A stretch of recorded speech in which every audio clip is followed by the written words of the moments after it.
Well, ladies and gentlemen, I'm your host MC Dharna, and once again I would like to extend a very warm welcome to each and everyone present out here. I'd like to welcome all our dignitaries, all the speakers, all the delegates, each and everyone who has joined us here. We're so happy, so delighted, and so thankful to all of you for joining us here, and we are all set to get the party started. Ladies and gentlemen, this is not just an event, not just another evening. This is the evening of celebration. Celebration of 10 beautiful years, 10 glorious years of ESCCI. Ladies and gentlemen, it was back in the year 2012, 19 December 2012, if I talk about it specifically, that this council came into existence, and last 10 years have been glorious. Well, when we say it, we really mean it. That last 10 years have been really glorious with a lot of achievements to the council's name. And today, we are all set to start the celebration. Let me now ask all of you, are you ready to get started? Come on, yes, no, maybe. Are you ready to get started? Okay, so your wish is my command, but this day is all about celebration. This day is all about positivity, all about positive energies. So let's do just one quick thing before we get started. So ladies and gentlemen, what I would request all of you, as we dive into the program, I would request all of you to turn to the person sitting on your left and smile to the person sitting on your left. Come on, do it. Well, it is said that smile is the best medicine and it costs nothing. Now turn to your right. Turn to the person sitting on your right and smile to the person sitting on your right. A lot of people are smiling to me already. Well, trust me, smile is the best medicine, and this day is all about positivity. We are all set to get started, and you said that you are all set to get started. Well, ladies and gentlemen, this is going to be an extravagant, enriching, and engaging evening for all of us present out here, from vibrant panel discussion to individual talks. We have it all here, and we are all set to get started. Ladies and gentlemen, without any further ado, let's now move ahead, dive into the celebration, and let's get started with the auspicious lamp lighting ceremony. Let's seek the blessings of Lord and let's get this day started. So for the auspicious lamp lighting ceremony, it is now time that I call on stage our dignitaries for the evening. I will start with calling on stage Dr. Ajay Chaudhary, founder, chairman, ESSCI, founder of HCL, and chairman of EPIC Foundation. And please also put your hands together as we welcome on stage Dr. Neena Pahuja, executive member, NCVET, Shri Smith Shah, President, Drone Federation of India, Shri Amrit Manmani, chairman, ESSCI, Dr. Rangita Bali, Vicom, IAS, Director, University and Higher Education, Government of Manipur, along with Dr. Abhilasha Gaur, COO, ESSCI. I'd request all of you to please step forward for the auspicious lamp lighting ceremony. Ladies and gentlemen, we're here to celebrate 10 glorious years of this council, and it is now time that we seek the blessings of Lord and get this evening started.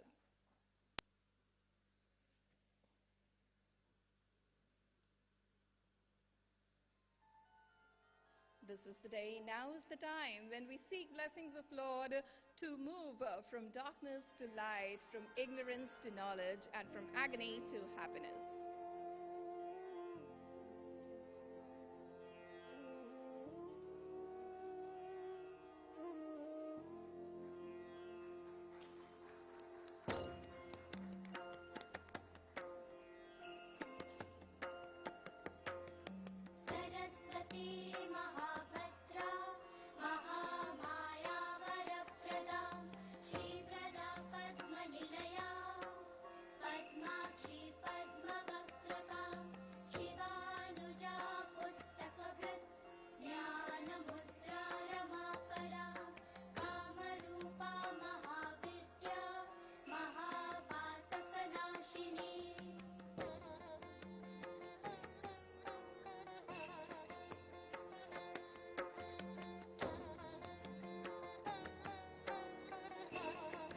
Ladies and gentlemen, let's hear it for the auspicious start of the day. Let's have a huge round of applause.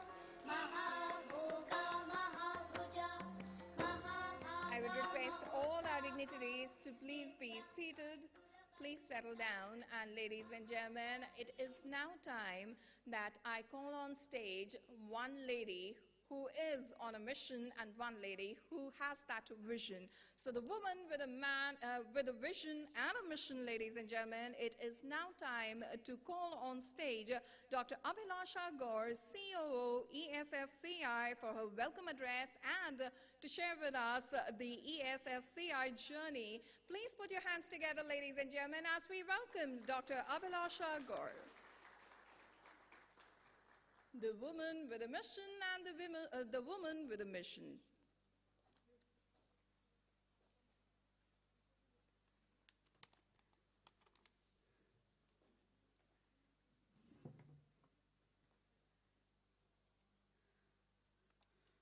Good evening, everyone. Today, I stand here to welcome you all to this grand event, which is a celebration of our journey as we became an integral part of India's growth story. It is a matter of great pride for our team to be honored by presence of our former colleagues and eminent guests. Tonight, as we celebrate our first Foundation Day, and we are privileged to have you all to share this special occasion with us. It is said that it doesn't matter where you go in your life, but what matters the most is whom you have beside you all the way. So we had all of you in this 10 glorious journey with us. So thank you once again for joining us today.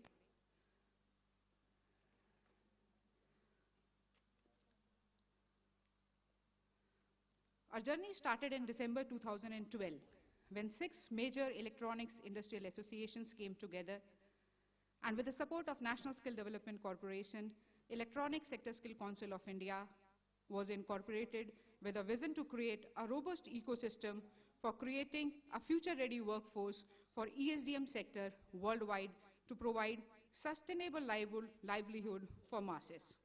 And to achieve this vision,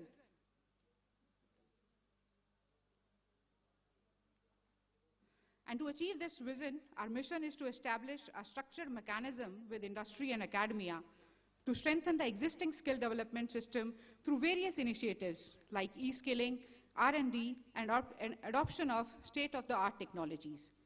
Now, ESSCI is the awarding body for electronics and hardware, recognized by National Council for Vocational Education and Training. For the ease of functioning, we have divided the ESDM sector into 9 subsectors, namely consumer electronics, EMS, solar and LED, industrial automation, PCB design, communication and broadcasting, e-mobility, where we cover e-vehicles and drone, security and surveillance, and semiconductor and components. Last 10 years have been a great journey.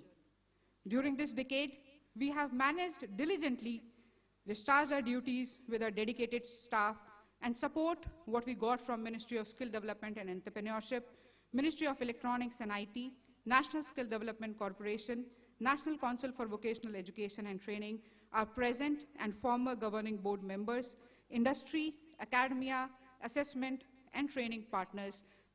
Everyone's contribution is really invaluable for us.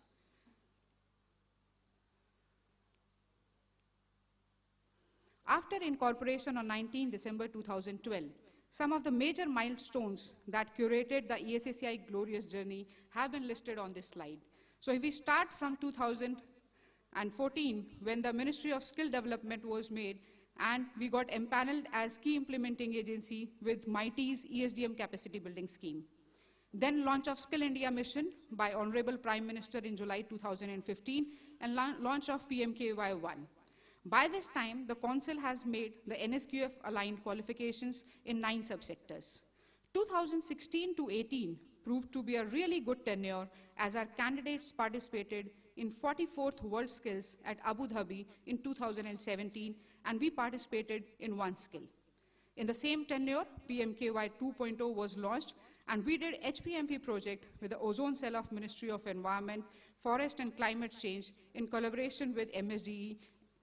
Then we conducted the skill gap study in 2018 with feedback advisory for all our 9 subsectors. ESSCI got Best Sector Skill Council Award from SOCHM for 3 consecutive years, and Best Organization for Industry and Skill Development Award from Electronics Maker. 2019, for setting out good quality standards in our operations, we got the ISO 9001-2015 certification. This year, we participated in 45th World Skill Competition in Kazan, Russia in 3 skills. This gave a very good exposure not only to the candidates, but to ESSCI staff members also. To synergize with our industry partners and to bridge the gap between industry and academia, ESSCI Job Portal was launched in 2019. In 2020, the e-skilling initiative started and the skill gap study was conducted for artificial intelligence. In 2021, the PMKY3 was launched and ESSCI also started working with CSE Academy of MIT for various online skilling courses across India. In the COVID era, to keep the pace with the change, we created virtual labs with IIT Delhi to deliver our trainings and also launched the learning management system in the same year. Last year, 2022, we reaped the benefits of our past experience and won a bronze medal and a medallion of excellence in 46th World Skill Special Edition competition.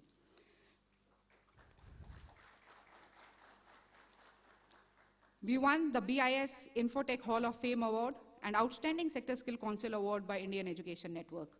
We strengthened our CSR vertical, and if I talk about currently, we are running Samsung Digital and Offline Skilling Program in 14 states, Samsung Innovation Campus, which is running in 38 countries, and ESSCI is the execution partner for India, under which we are training 3,000 candidates in 6 states. Now, one more has been added while I'm speaking, so now I can say that 7 states in AI, big data, IoT, and coding and programming. In 2022, we have set up LG Hope Technical Skill Academy under LG CSR initiative at NSIC Delhi. This is the state-of-the-art academy with world-class infrastructure where we are training candidates on multi-skilled technician consumer durable job role. 3 batches have already been passed, and I'm happy to tell you that 91% of the students have already been placed here. One more COE in the emerging technologies, TCOE, has been launched in 2022 with Sharda Foundation in Jaipur, Rajasthan. This is for drones, electric vehicles, and embedded systems. Post-COVID, for better understanding of the industry, we conducted skill gap study in 4 sectors, which were getting a lot of traction, like EMS, semiconductors and components, hearable and wearable, and e-waste. The study was conducted in collaboration with Kantar, and we'll be unveiling this skill gap study today. The journey still continues, and as on date, we have trained more than 18 lakh plus candidates across 577 districts. We have more than 200 subject matter experts, 4,000 plus assessors, more than 7,000 plus trainers. We have worked with more than 300 industry partners in various capacities, and 1 lakh plus candidates have been enrolled in National Apprenticeship Schemes, NAPS. I'm proud to inform you that, as I said, that India secured 11th position in 46 competition, around 58 countries, 2 categories, and these competitions were held in 15 countries last year. Today, we have the winning teams with their experts also, so I give them a huge round of applause as they have made the country proud.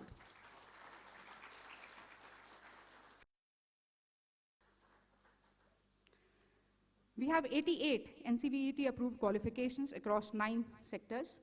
Also, in the last NSQC, we got 2 standalone NOSes approved on level 6 and 6.5, foundation program and advanced program on nanoscience technology. These NOSes were made in collaboration with IIT Bombay and IISc Bangalore. I would like to thank Ma'am Neena Pahuja, Executive Member NCVT, who was very functional and helped us in this regard. If you see level-wise chart also here, that now ESSCI has a balanced approach as we get qualifications in level 5, 6, and 7 also. And also, to strengthen the National Education Policy 2020, these higher level qualifications have been made. Are working on 1-year, 2-year, and 3-year mechatronics, solar, IT infra, and digital electrician also. Technology plays a key role, and definitely we have to keep pace with the same. We have our own integrated learning platform, web and mobile applications for affiliation, assessments, and audits. Automation portal to work with training and assessment partners, e-learning platforms for e-skilling and virtual labs. with you that we are building a state-of-the-art common facility center at Bhiwadi Elsina EMC cluster. This center will have training as well as residential facility. More details will be covered in our upcoming video for the same. So these are some of the pictures. As in Bhagavad Gita, it has been said that karmanne vadikaraste ma phaleshu kadachana. So we keep on performing and we'll keep on working like this and we'll take the council ahead. Our future initiatives include focus on key technologies like artificial intelligence, big data, IoT, drones, EVs, semiconductor and components, industrial automation, etc. For increasing awareness about electronics and hardware, today we are launching Electronics Olympiad for school and college students. For school, we have partnered with CSE Academy and it will be launched from class 6 to 12. So from this year, this will be launched and we'll be working for college and university students also for the same. We look for deeper engagements with manufacturing companies, PLI, specs, beneficiaries, industries in the EMC cluster, and will be strengthening the CSR engagements with the industries. As the council tagline today says, skilling India in electronics, but definitely we will be skilling people in India for international market also. So we'll be focusing on international training and placements, and we'll have stronger ties with academia for alignment of National Education Policy 2020. Now, without taking much time, we would like to show you a small video. Can we play the video, please? The modern world, a smarter world, driven by smart electronic appliances. Today, it's hard to imagine our lives without electrical appliances, and even harder to imagine appliances without electronics. Industry 4.0 is about connectivity. It's an opportunity to radically change the way industry responds to the needs of our current smart society. The advancement of Industry 4.0 will be driven by a smart, interconnected environment where processes of enabling of technology like AR, VR, AI, ML, drones, EVs, semiconductors, IoT will have a major chunk of the jobs. But jobs require skills. To achieve this scenario of skilling industrial manpower, the government has initiated a step forward with the formation of the Electronics Sector Skills Council of India in December 2012. ESSCI is a non-profit organization. The council is promoted by 6 industry associations with financial support by the National Skill Development Corporation. Electronic devices worth billions of dollars are built in automated or semi-automated factories across the globe. The driving force in electronics production worldwide comes from the electronic manufacturing services. The Indian electronics industry, however, is gaining momentum and is firmly on track to realizing its full potential of manufacturing, services, and designing capabilities. A significant milestone in India's sojourn towards becoming a manufacturing hub was achieved in 2016-2017, when India's domestic electronics production exceeded imports of electronic goods into the country. ESSCI forms subject matter experts groups and do deep industry consultation to develop the qualifications and create national occupational standards. These are approved by NSQC to make them as national standards before including them in various government schemes.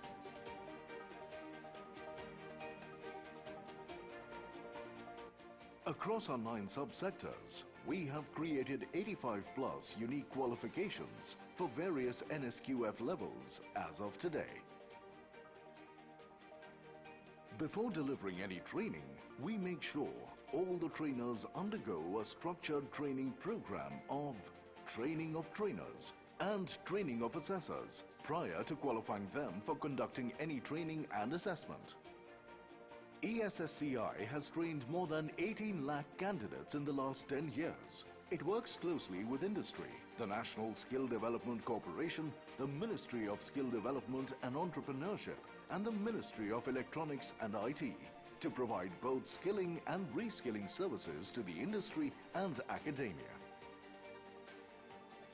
ESSCI has a strong network of 4,500 plus training centers across the country, covering all the states and union territories.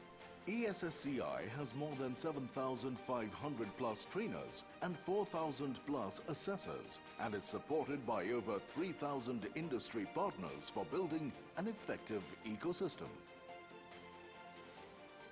ESSCI has developed its own technological platforms for affiliations, delivery of trainings, assessments and monitoring.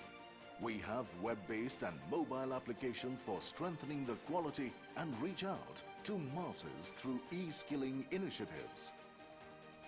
ESSCI is establishing a state-of-the-art common facility center at Elsina Bhiwadi Electronic Manufacturing Cluster. It will cater to the needs of industry in the area of additive manufacturing, VLSI design, PCB design, testing service and certification in upcoming technologies. We have trained candidates to participate in the World Skill Competition. The journey to World Skill begins with the selection of students in different states leading to regional level competition. The training of selected national level finalists are supported by industry in various fields.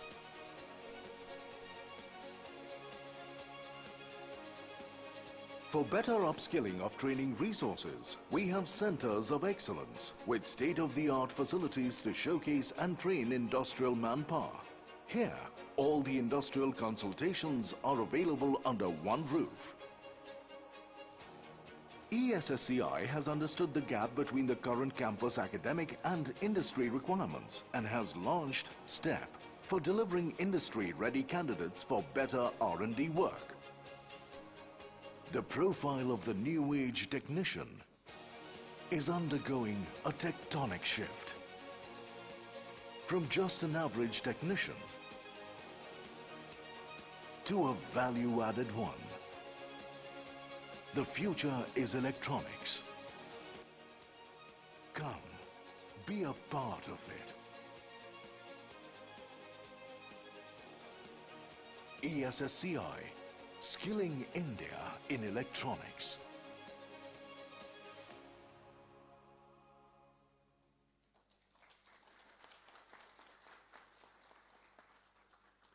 So I would like to thank you all once again for joining us today on this special event. Thank you and Jai Hind.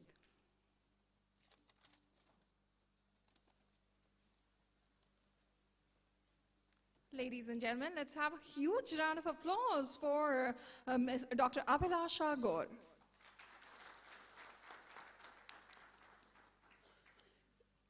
ESSCI, well, Skilling India in Technology, Skilling India in Electronics. कितना सुहाना सा ये अपना सफर है आपकी दुआओं का सारा असर है ladies and gentlemen, from humble beginnings to a glorious journey. Thank you so much, Dr. Abhilasha, for your wonderful presentation and thank you so much for highlighting the wonderful 10-year journey. And after this, it is now time to welcome on the stage Dr. Neera Pahuja, Executive Member, NCVET. Ladies and gentlemen, please put your hands together and welcome Dr. Neera Pahuja.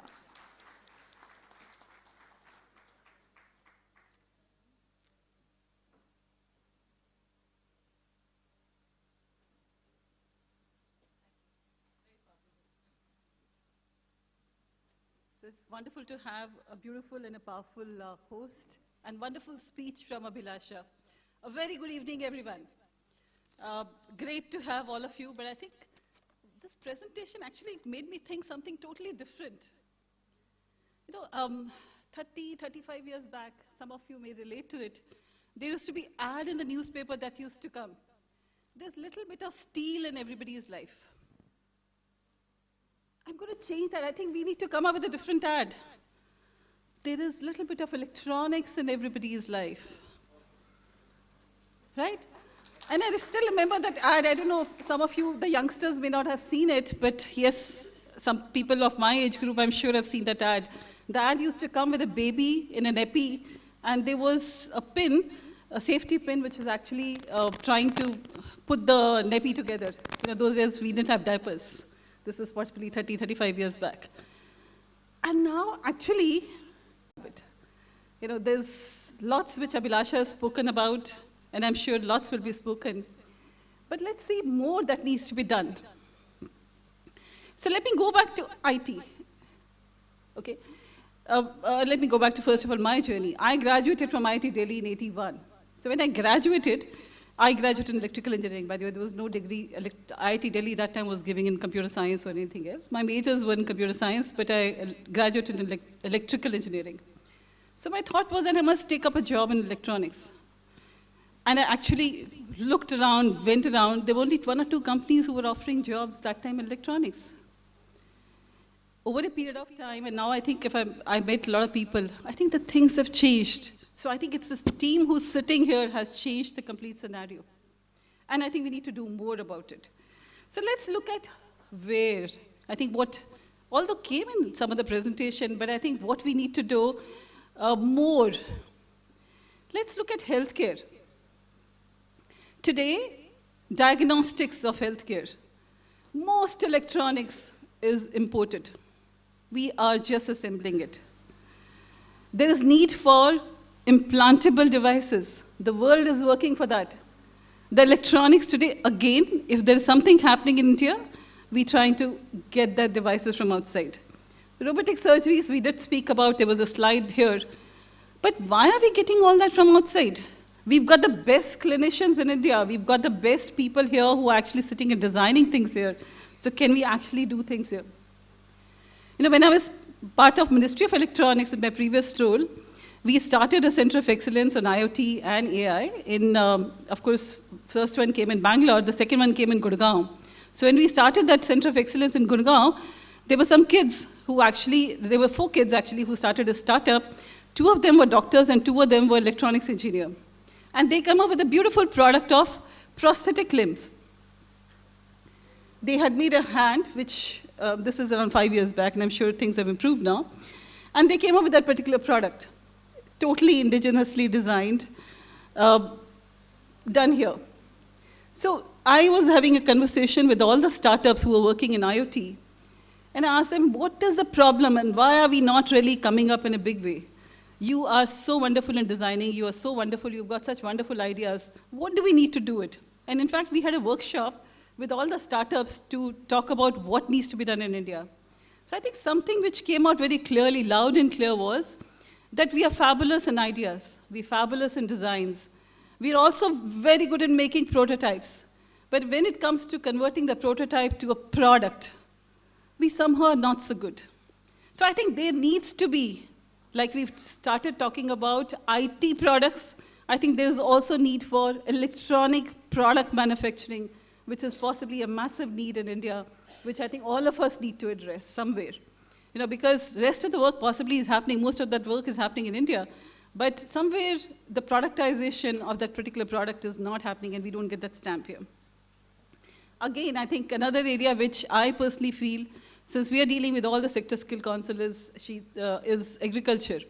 Abhilasha spoke about drones, and there's work that's happening in drones, but I think drones is not the only thing that I'm looking at.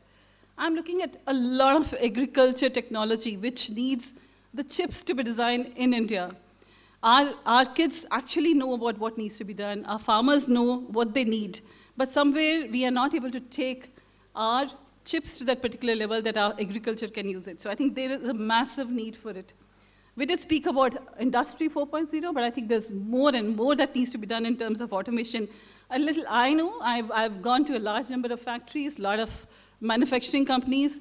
Most of the products that we're using is coming from outside. So I think that's something which we need to do. We need to work on not only building the base, but also building the cross-sectoral skills that could be there, like we're trying to do in IT. Like, for example, I think recently, there is a plan to come up with a national artificial intelligence mission. In that, we are trying to also not look at only artificial intelligence and building people who are in artificial intelligence, but also looking at how artificial intelligence can be used in all other areas. So my request to all of you sitting here who are really closely working with electronics, please look at how your skills could be used in across sectoral areas. Because electronics, the base electronics is actually becoming horizontal. It's like IT. IT actually has become a horizontal skill. Security, information security, IT, telecom, they're all becoming horizontal skills. I think what we need to do is to bring in those verticals, all of the verticals, and see how all these base horizontal skills can use the verticals and can be useful for them. I think today or yesterday there was a conference where Minister of IT has mentioned that India has already filed 100 patents in 6G. So I think there is a lot of brain here. And 6G patents, believe me, are not to do only with telecommunication. I'm sure they'll have more of electronics than only the telecommunication part of it. So if our people are already so advanced, they're already working on such wonderful concepts, I think it's important that we convert this to actually products over a period of time. I really don't want to bore you with statistics. I'm sure all of you know the statistics. India today is sitting at 80 billion industry. And what we're hoping to do is to take it to 700 billion. And that can happen only with skilling, and skilling. 23% CAGR. I mean, this is crazy that's happened. I think this is the only industry which has grown so fast in the last 5 years. But I think the expectation is even to grow faster. So it's growing actually at a faster rate than IT industry. If I look at the percentage of growth in IT industry today, I think it's even growing at a faster rate. So it's we who actually have to work on that particular area. Why do we need skilling in electronics? I go back to my graduation and master's time. I think, personally, I feel electronics is a very, very specialized area. I was just speaking before the conference started that, everything has been automated. I mean, the design of a chip, everything, a large number of things have already been automated to the extent that, you feed in what you want and you're able to get the output. So we need the specialized skill which needs to be trained, retrained, reskilled every time on design, development, installation, productization, and even maintenance, which is what's required. Now, if I look at, I think, the presentation that came in, I think skilling can be divided into some basic parts. I mean, although Abhilasha did speak about how many courses we had at different level, but I think I would look at it slightly differently. We've got skilling, which are basic level skilling, which could go on to level 3 or 4 even for that matter. There are some which are also handling people handling consumer electronics kind of devices. Could be maintenance, could be installation or otherwise. There are a large number of, I think we have qualifications which are on the green energy part. But I think the next is area that we need to really work on, which is courses on VLSI, courses on nanotechnology. We did talk about the first 2 courses on nanotechnology. But there's so much that needs to be done on nanotechnology. The quantum computing is just around the corner. We need to create courses which are able to use the quantum computing and also able to create the chips actually which are able to create those quantum computers. So personally, I think there is a large demand and the need also for courses which are in circuit designs, and also personally I feel product design I think is one area which one needs to look at. Something which I thought I must talk to you about, which I don't know all of you know about. NCBT has launched, worked on with, of course, UGC, AICT and others on National Credit Framework. Now, why is that important to all of you? It is because I think we started, when I did my first maybe course on programming, which was Fortran phone in those days, when I was in IIT. But today, the basic programming is taught to a 5th standard child or a 6th standard child. Can we do something similar for electronics? Can we actually take basic concepts of electronics to a child in school? Believe me, they're interested. And I think that started happening. But I think I would want more and more labs to be created for schools and colleges over a period of time, which actually takes electronics to school, so that that scare of using electronics actually goes away from the children. And how does credit policy, National Credit Framework helps you there? We have a concept that every learning that you have every work that you do gets creditized, which means that if you are doing a course on robotics, you get credits for it. And also, you can do industry-led courses in colleges. So if there is an industry-led course on VLSI, or there's an industry-led course on usage of IoT, that actually can be taught in the AICT accredited college, maybe in the third year or fourth year, to produce kids who are actually industry ready. So that's something which is new that's happening, and we urge you all to create such courses. If there are any training partners here, we urge you all to create such training courses which actually can be taught also in colleges, because there is a need for such courses in colleges. And with AICT coming up with a norm that they can actually have courses up to 25% of the courses in skilling, these courses can actually be done in the third year, fourth year, or even second year of engineering or otherwise. And this will also help actually to take it to multidisciplinary. For example, suppose somebody wants to use, somebody is doing history or economics or other courses, and they want to learn about electronic manufacturing, the fundamentals of electronic manufacturing, which I think is the need of the hour. Even that will be possible. So I think what we need to do is to take electronics and the concepts of electronics to almost every level, whether it's a school level, college level, and specialized courses to all the colleges is what I would really expect out of, I think, this particular sector over a period of time. Thank you so much. I'll not take so much of time from you. I think we've got a wonderful panel after this, which is already planned. All the best to Electronic Skills Sector Council. I'm sure we'll hear a lot of good things happening. The vision is wonderful, and all the best to all of you. Thank you so much.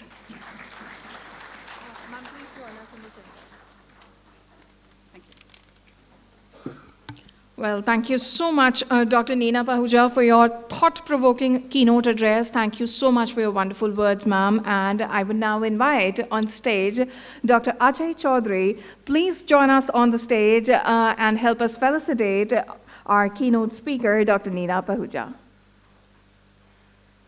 Thank you so much, ma'am, for sparing out time today, and we are so delighted to have you here.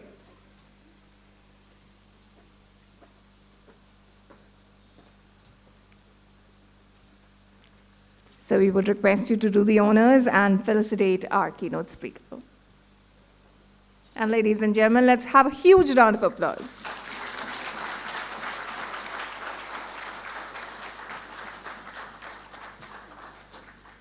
Thank you so much. I would request both of you to be seated. Thank you.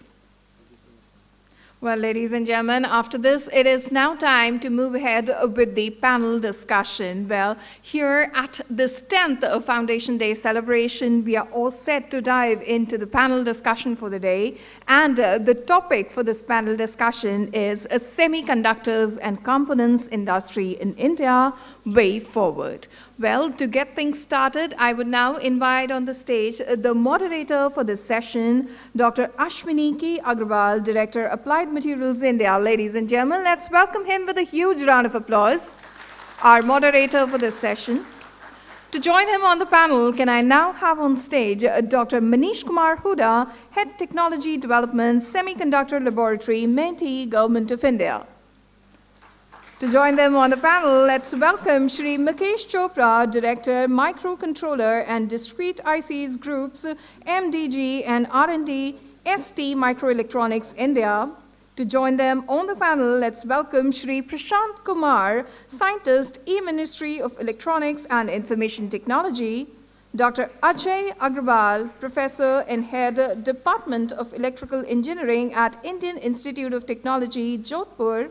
I would also like to welcome on the panel Shri Rakesh Adhikari, Director, Insights Infotech Private Limited, Shri George Paul, Director, Saharsa Electronics Private Limited.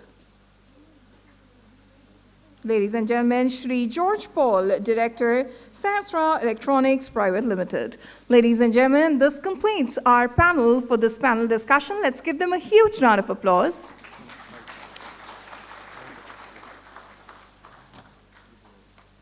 I request all our panel members to please be seated, and it is now over to the moderator for the session, Dr. Ashwini K. Agrawal.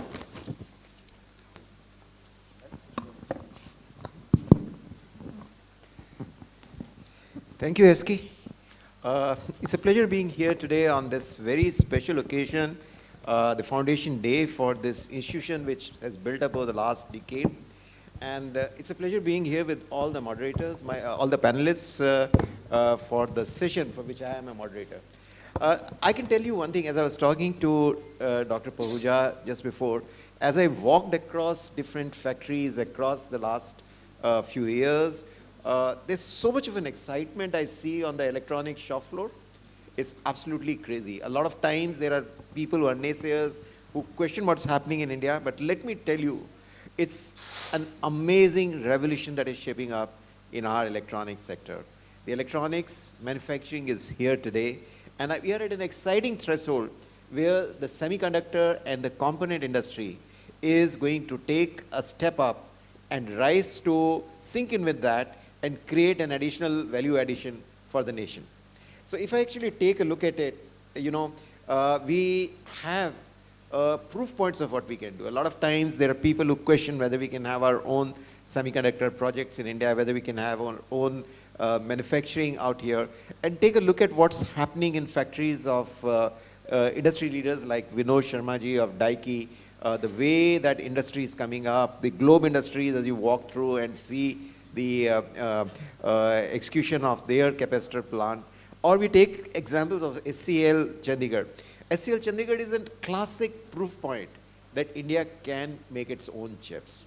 A lot of time, my own company people, when they came to India and they took a look at what was happening at SCL, they were absolutely surprised, and their comments actually, comments actually brought about the sheer impact of what was being done at SCL. And we have nothing to be shy of what they're doing, because they are actually creating chips which power our space program, which is actually a world-class program. And I have had a manual given to me by Dr. Kiran Kumar some time back. He was the chair of ISRO at that point of time, which had lovely photographs of India taken from space with our chips, our image sensors. Chips which you would not get easily in the global market, actually fabricated at SCL Chandigarh. Okay, so how do you actually recognize the value of what has been done out there? It's actually, our session has been named as semiconductors component, the way forward. But since we are in the ESSCI session, the moderator has suggested, and the panelists have all agreed, the tinge that we are going to give to this is going to be on skilling and the workforce development program. And that is getting contextually linked to ESSCI. And I do have an eminent group of leaders in this panel from academia, from government, from industry. I think the best thing I can do is ask them to give their intros, and then we will start with the main discussion. And hopefully we'll have some fire in it, which will build out the topic and the challenge and the solution in hand. So let me start with George.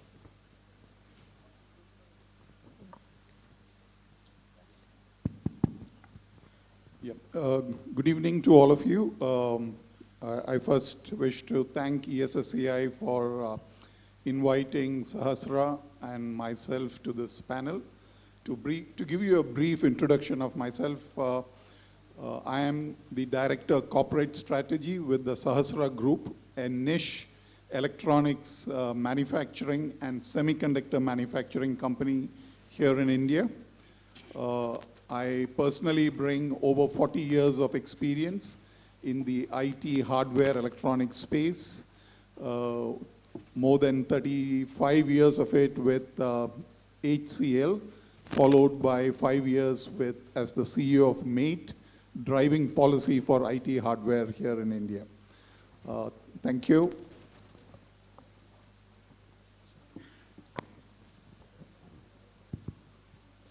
Good evening, everybody. I'm Rakesh Adhikari, Director, Founder of Insights Infotech Private Limited. I have 23 plus years experience, and my company is involved in providing semiconductor design services to all Indian companies and global companies. And we are providing semiconductor services as well as embedded services to the whole world. Thank you very much. Jai Hind, everybody, and thanks ESSCI to invite me on this panel.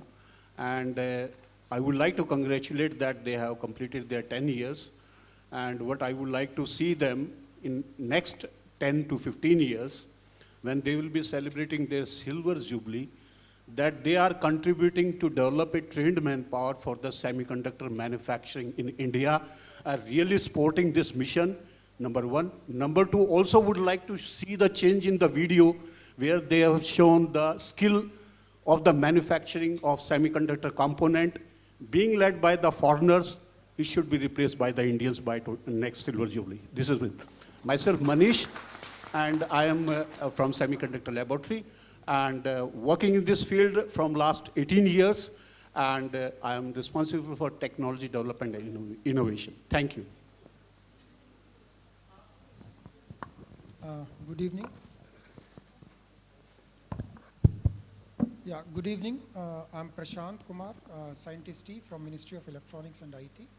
I have around 18 years of experience, 9 years with the industry in the field of signal processing, and another last 9 years I have been with MIT. I'm handling the policy framework for semiconductors and display ecosystem development.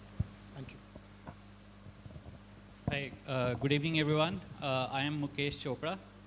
By education, I am an engineer in electronics and communication, and I am currently the director for microcontroller and digital ICs design, R&D at ST Microelectronics.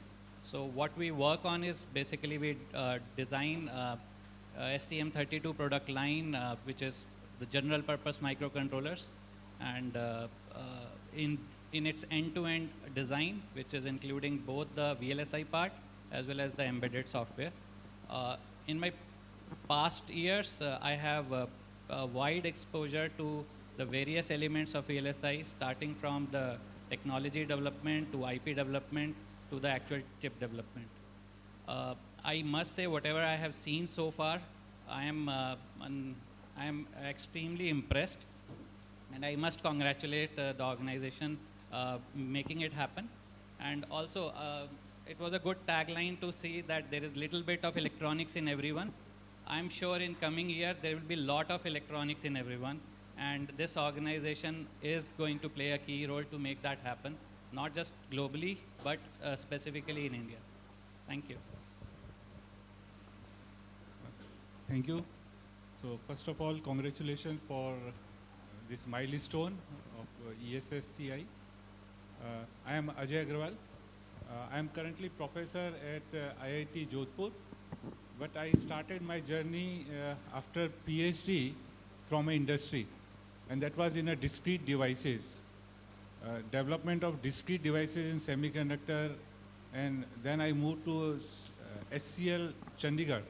So I spent my initial 6 years in the manufacturing, and then I spent a decade in Institute of Microelectronics, A-Star, Singapore, and where I mainly contributed in the research, which is industry relevant, and initiated a lot of things in micro nanotechnologies for sensor application. So we initiated a lot of new sensors for different applications, and I moved to India about 13 years back, and as a part of CSIR system and Siri Pilani, I developed further sensors group there, and for last few years I am at IIT Jodhpur. So in the same sector, the semiconductor sector, we are setting up AIoT hub there with a good support from institute, and Rajasthan government has already supported us for that purpose, and we are looking for industrial collaborations with ESSCI is already with our partner there, and LCNA is also a partner, so we want to do joint developments in the sector of semiconductor area with the help of ESSCI in coming years. Thank you very much. So thank you, Dr. Ajay. And to complete the circle, this is Dr. Ashwini Agarwal. I have a full-time role as a director at Applied Materials, and I act as a subject matter expert for semiconductors and as a technical analyst, among other things. And I have a part-time role, which is almost becoming a full-time role at ESSCI, where I am a board member and interact with the ESSCI staff on a number of semiconductor and electronics related issues. So I think without further ado, the first question, we'd like to understand what's happening in the world. And therefore the question back to you, Mukeshji. What are the key trends in semiconductor sectors with respect to how is it evolving, with respect to the workforce demand that is coming up? If you could throw some light on it, we can pick up the cues from there. Sure, thanks. So I think in terms of numbers, we all know that the electronics industry is growing phenomenally. I think it's in hundreds of billions of dollars and still growing fast. And there had been discussions that maybe this is the steep requirement is all things like the pandemic and all. But really, I think there are some long-term trends which are making it happen. And maybe I'll start with a summary, and it is again going to the same statement. There is going to be so much electronics in each one of us. I think when we wake up in the morning till we sleep, I think electronic touches us so much. In this room, maybe if not less, maybe there would be at least 500 plus devices which are electronics right now. So that is what is happening. At the same time, if I specifically look at defining some key trends, so certainly the first one would be the energy. We talk about energy, there are two elements to it. One is the efficiency part. We all understand that even if we save 1% in energy consumed in industry, it will save maybe 15 nuclear plants. It's in the order of terawatt hour of power. So from semiconductor, there is certainly, this is a trend. We all know that we want this global warming to stop. So energy efficiency has to increase. So this trend is one of the mega drivers for industry. Secondly, when we talk about energy, it is also about the renewable sources. There has been long-term things around, we've been using coals and all, but there is an increasing trend, and there is, I think, as an industry-wide expectation of almost like doubling the energy coming from the renewable sources. The second main trend is the mobility. And when we talk about mobility, of course, it is the automobile sector that come into mind. And one of the key things which is there is the safety. And today the cost of accidents and other is already pegged at $500 billion plus. So in terms of safety, there is a lot of electronics that is currently being put into the vehicles. That is essential, and that will be not just saving the dollars, but will also be saving precious lives. So that is a clear trend. And another trend where I think India also has a big role to play is the electrification. EV vehicles we are all seeing now. And here the trend is not limited to just maybe four-wheelers, but we have a lot of it in terms of two-wheelers.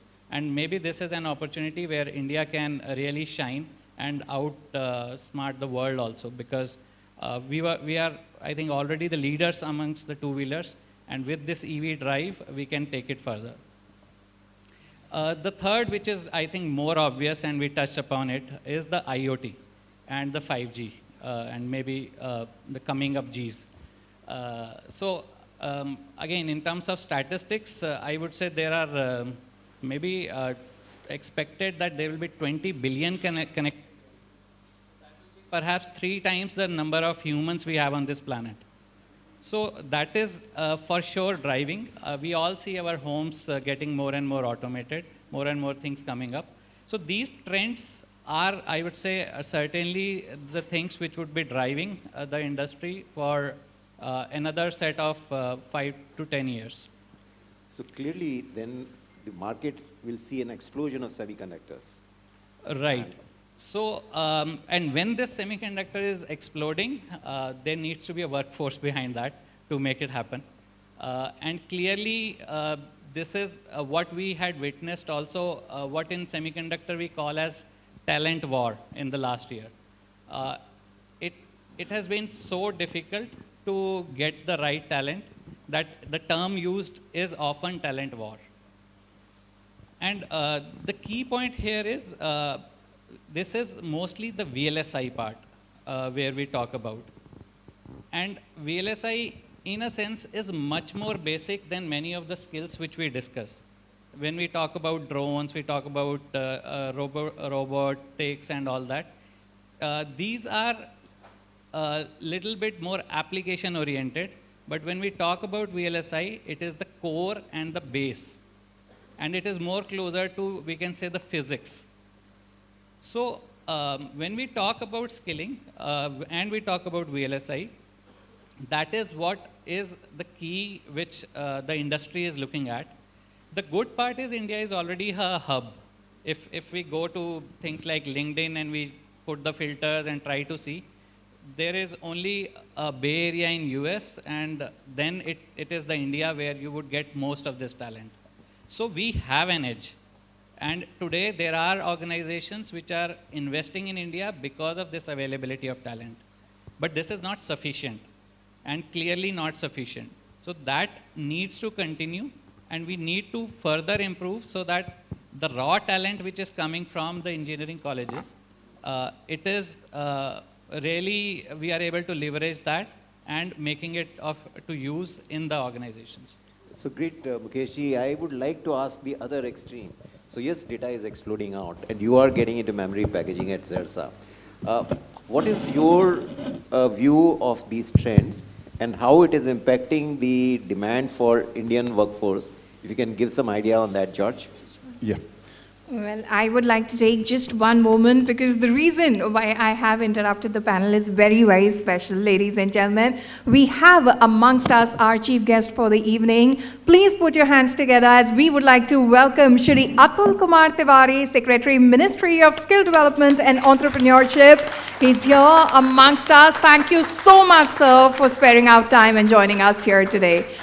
Thank you so much for your valuable presence. We're so happy to have you, and I would request you to please thank you. Take it forward.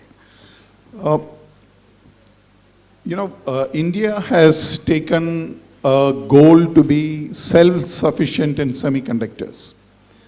And in any mission that we as a country have taken, we have achieved that goal.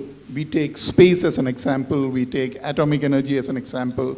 If we take remote sensing as a technology which was put under an embargo for India, when we are challenged, we have always succeeded. We get the chemistry together to make it happen. And this has happened by the skill and the manpower that we have here in our country. So today when we are deliberating on this mission that we have taken as a country to become self-reliant in semiconductors, the primary constituent to that is the manpower that is required. And I would like to bring out a particular perspective for all of us to keep in mind that when we talk of the value creation chain in semiconductors, there are very clear, discrete, multiple levels.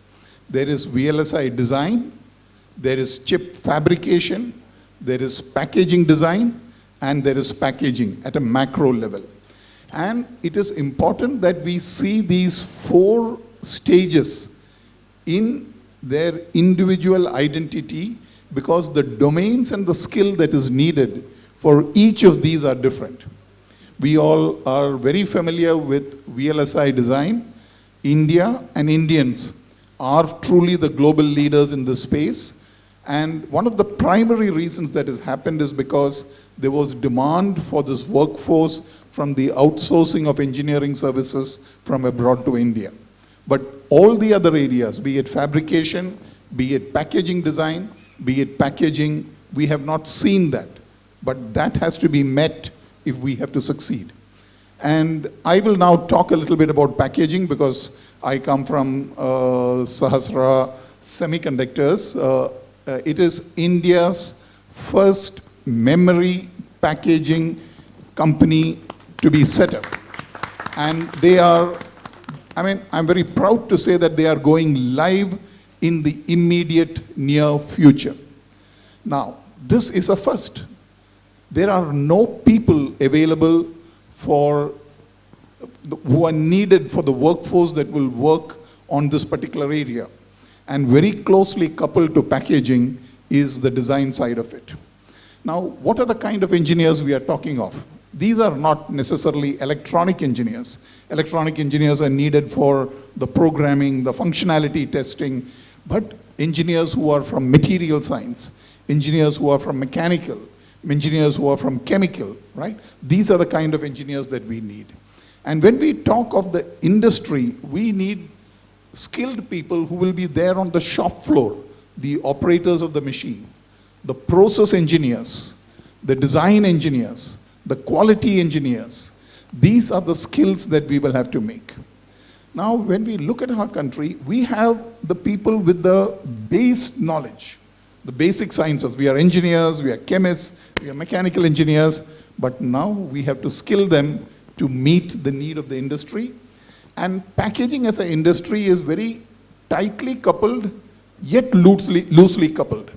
And it is, since the government program for promoting semiconductor manufacturing in the country came up, this is an example where just within a matter of 2 years, we are now up and running. So unlike a fab, which has got a gestation period of 4 years or more, packaging is an area where India can take a lead. And all wafers that are made in a semiconductor plant like TSMC or anywhere can be packaged out of India, like what Malaysia did some time back. Now, the question is, how do we bridge this gap? It reminds me of my days in HCL when we were creating the IT market in India. We had those projects where we had a call from the government of India saying that we need to computerize India and let us begin with computerizing every collector's office in the country.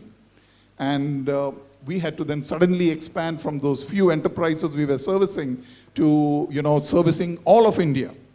And then how did we go about doing it? There was no manpower. So then we stepped in, the government stepped in, and then we brought in courses and labs that are needed. Here now time periods are much shorter. We will have to bring in expats or from abroad, a good number of them will be Indians, to come here and work for the initial 2 to 3 years.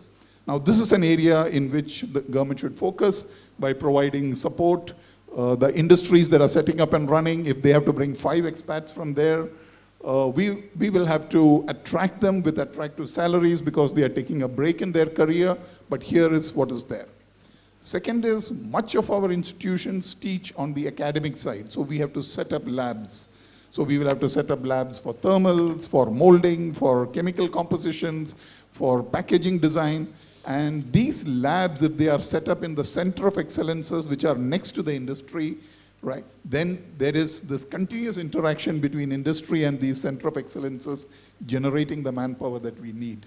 So this is what I would think of one sector of semiconductor that we need to address. Beautifully captured, George. You have actually hit something which was to come a little later, but you have hit on the manufacturing. So manufacturing skills are a lot different from the design skills, but design is also required. And I'd like to invite a practitioner, Rakesh ji. You are a design house. Can you actually share your perspective on the skill requirements for your sector? Where are the gaps? What's your experience? And then we can actually continue the discussion from there. Yeah, thank you. So I have been hiring engineers, mainly fresh graduates, which are coming from tier 2, tier 3 colleges. We do not hire from IITs or NITs. We hire mainly from tier 2, tier 3 colleges. Now the challenges what we see in those people, in those resources which are coming. So they are good. They want to do good things, but their focus is not that much, and they are not readily readily deployable to the projects. So that is what we see in many engineering students which are coming from tier 2 and tier 3 colleges, and I think this is where the skill gap is. We do not have skill gap in engineers which are coming from IITs or big colleges. We have skill gaps in students which are coming from those uh, uh, B cities or tier 2, tier 3 colleges. Now, what these students do when they graduate from their colleges, they do join some training institutes. So we need some infrastructure where they can actually be ready for the industry to get directly deployed in the projects. Still, those institutes which train them are unable to make them fully ready. Now, so here I remember which Dr. Nina said that there is a initiative taken by them that we actually start them giving trainings from third year or second year. That is really wonderful thing.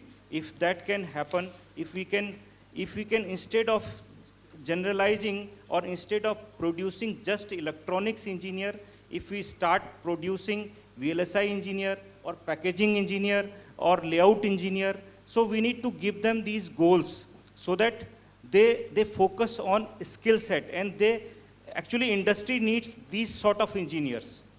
And this is where our role, this is where the role of this electronics sector council comes, to educate them and give them clear focus that this is what industry is looking for. They need layout people, they need design people, they need validation people, verification people, or given the types of, we can publish the types of job descriptions which industry hires to those engineers in second year itself. So basically what I'm trying to say here is we give them goal early in their life. If they have clear goals early in their life, they'll be able to focus on those goals clearly from second year itself, and then the moment they graduate, they will become those type of engineers. And I see, in fact, in big colleges, in IITs or NITs, there is a culture. There, the person in second year itself knows what he want to become. But that is missing in these colleges. So if somehow that can be taken to these colleges, then it will really help. This is my personal experience. And so I hear you on it. So really the voice you're saying is that you need the basic degree, but it needs to be enhanced with an additional certification, which is much more job oriented. So I would like to take a switch and go back to the government now. Government and academia, it's going to be your turn. So we start with the government. And the first question is, there is a huge skill gap in this area which has been talked of. Samai says that there will be roughly 300,000 engineers that they will be falling short of in this area in US. India is also having a huge number in, mind. I know of some of the reports that are there. Would you like to elaborate on that, Prashantji? Thank you. So we actually have Government of India, MIT has constituted a task force under the leadership of Dr. Jaya Jagdish. And after 3 months of rigorous work, it has come out with its report. The report says, the report focuses on the entire value chain of the semiconductors, be it design, be it manufacturing, be it ATMP.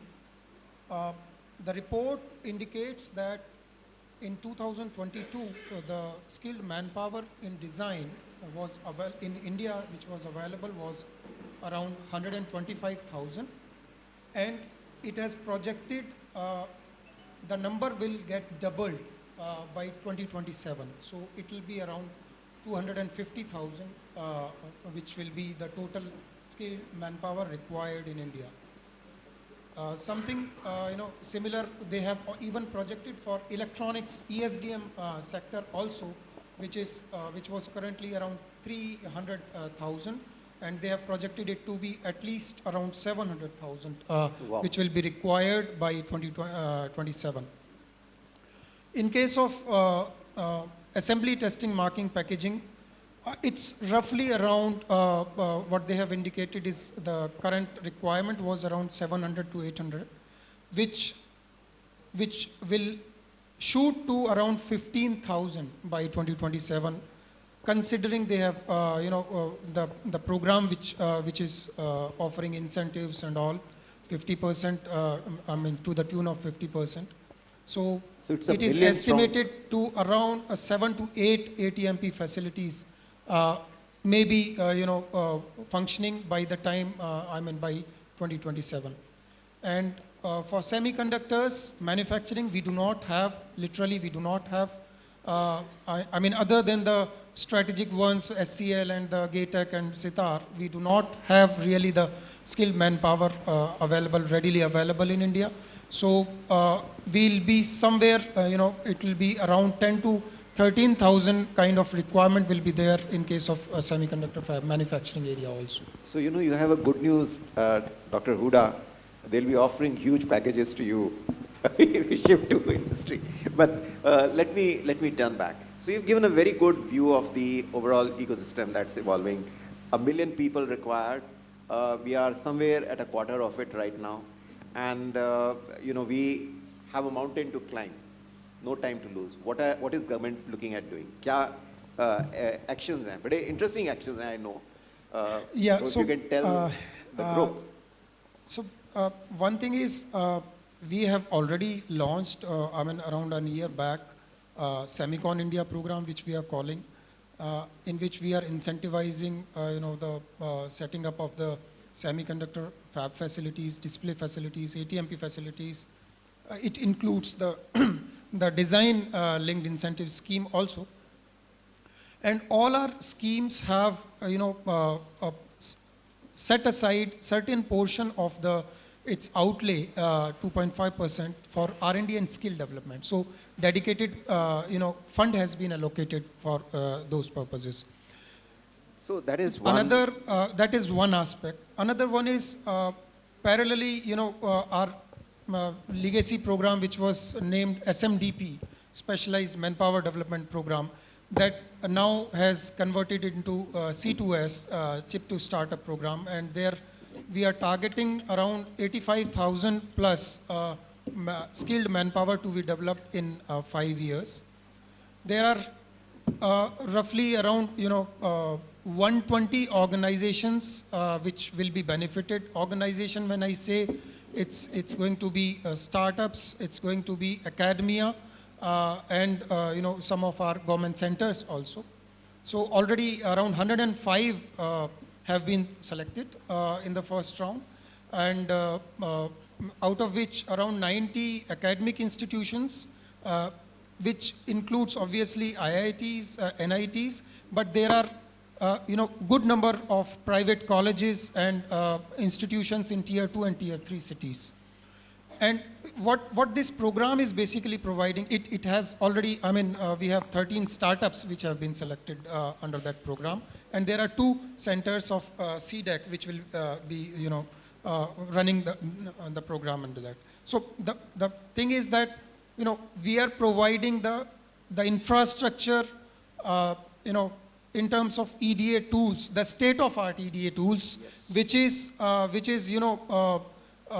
which is available to the best of the best companies. Those great infrastructure tool, EDA tools are being provided through a WAN network anywhere in the India, wherever that institute is available. The students of that institute can access those tools sitting in their own institute, and these institutes have been selected based on certain proposals they have submitted for designing either a microcontroller or a particular chip. So those students are going to get exposure to design.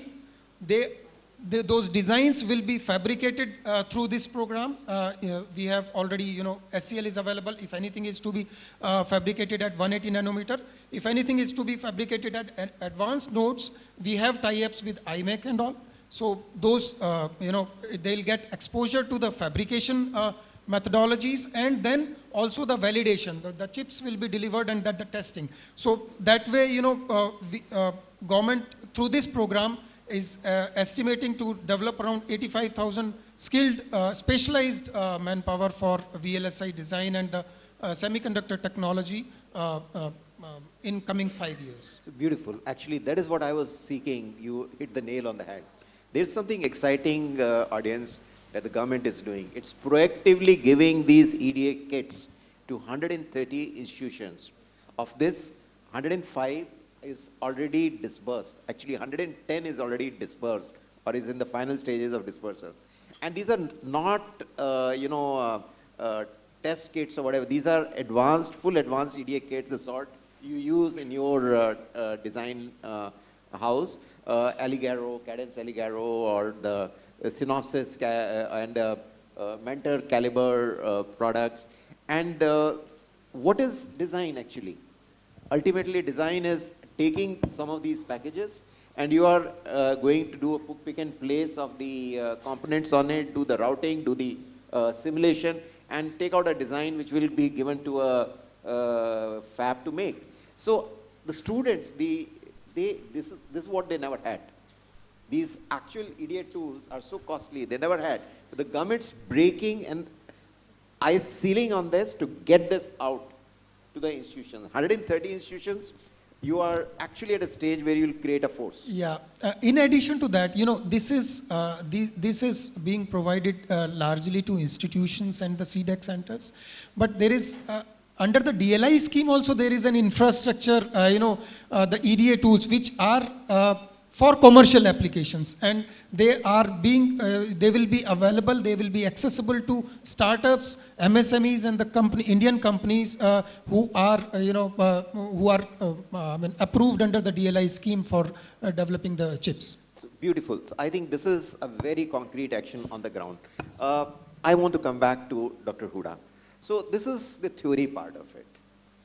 Okay. Really, what we need are people who can roll up their sleeves and or put on a bunny suit and get into a fab and actually operate the equipment.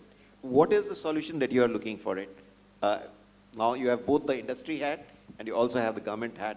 If you can actually talk from the workforce development perspective. Thank you. Let me catch the bull with the horns. This is time for this. Actually, when we are talking about skilled manpower, for design application standpoint of view, it is altogether a different requirement. If you are talking about manpower for manufacturing standpoint of view, it is altogether a different mindset which is required. And the vertical which sir was telling that all the verticals, even in the packaging, the verticals which is required is the expertise in the field of, say, right from the electronics, material science, mechanical, thermal, as well as electrical and microelectronics. All these domains are required. But if we talk about the gap in the skilling, people are not ready in India to take the job which are hardware manufacturing oriented, number one. Number two, if I am talking about semiconductor manufacturing, the skill set requirement is altogether different, which with the existing infrastructure within the country, I would say it is not there. But of course, the kind of a scheme which has been launched by the government, they have to be connected together in a sense that we can really pull it out as a positive aspect so that we can fill the requirement and gap which is required to support the industry for the hardware manufacturing, system assembly, as well as the wafer manufacturing facility. And what exactly the startup point is, what Ma'am Abhilasha was saying, they are rolling out the program for the training right from the 6th standard onward. And Madam Nino was saying that students, our kids need to learn and need to aware about what digital or electronics is for. Of course, they are smart enough, kids. They use the computer, laptop and tablet much more efficiently than I used to do. and they are smarter than everybody else who is sitting in the floor.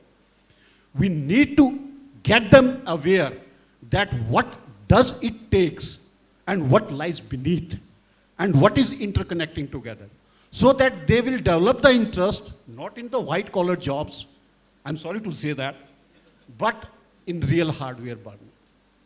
So that where the gap we need to fill, and first fillings start with creating the interest in semiconductor manufacturing, component manufacturing, and assembly of the systems.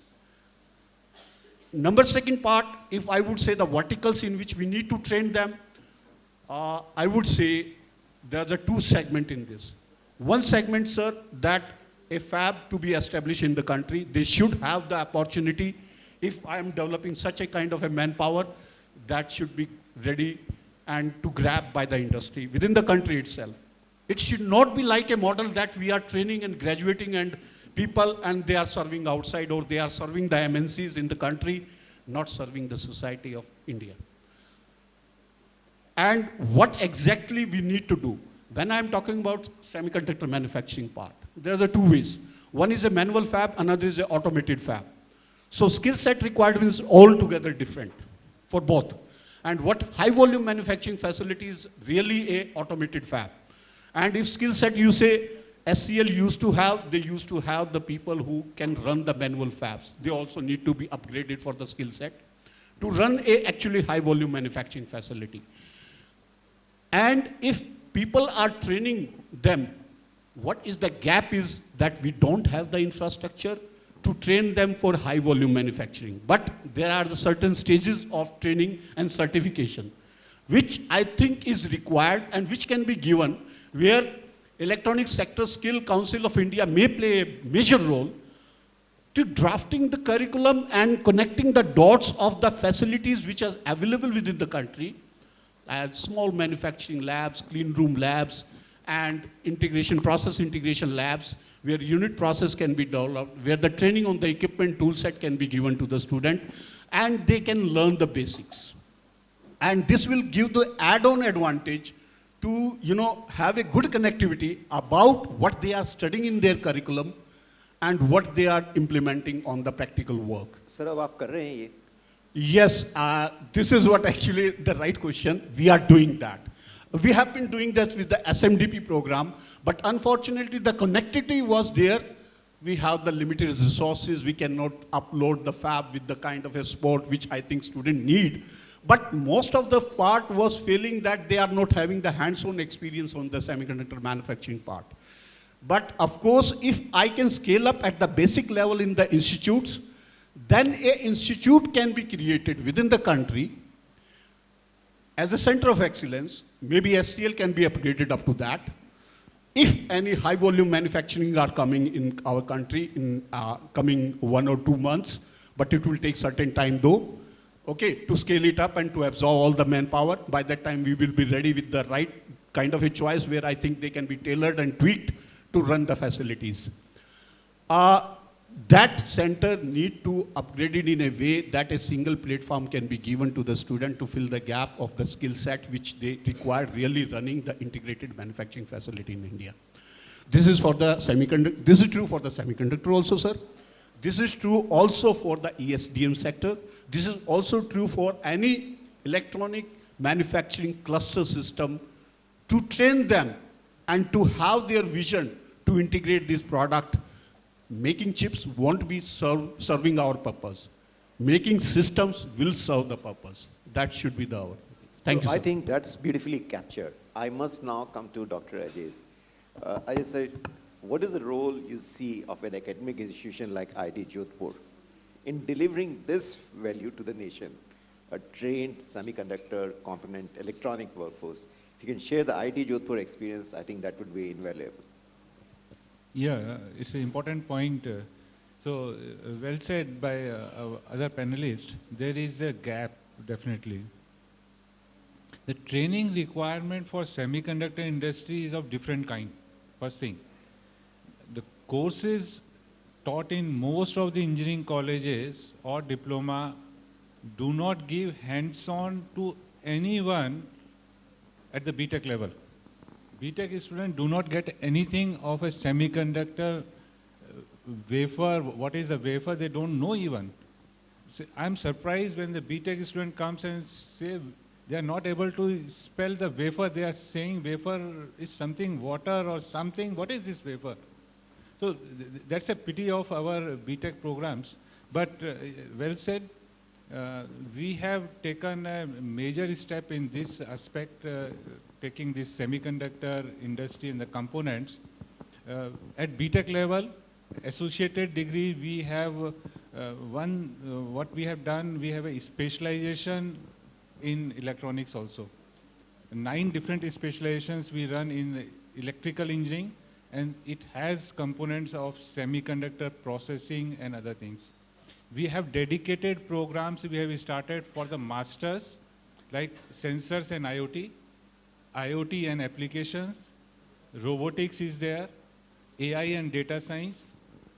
So there are multiple programs at master's level which give a very specific theory and practical knowledge to the students in this particular sector.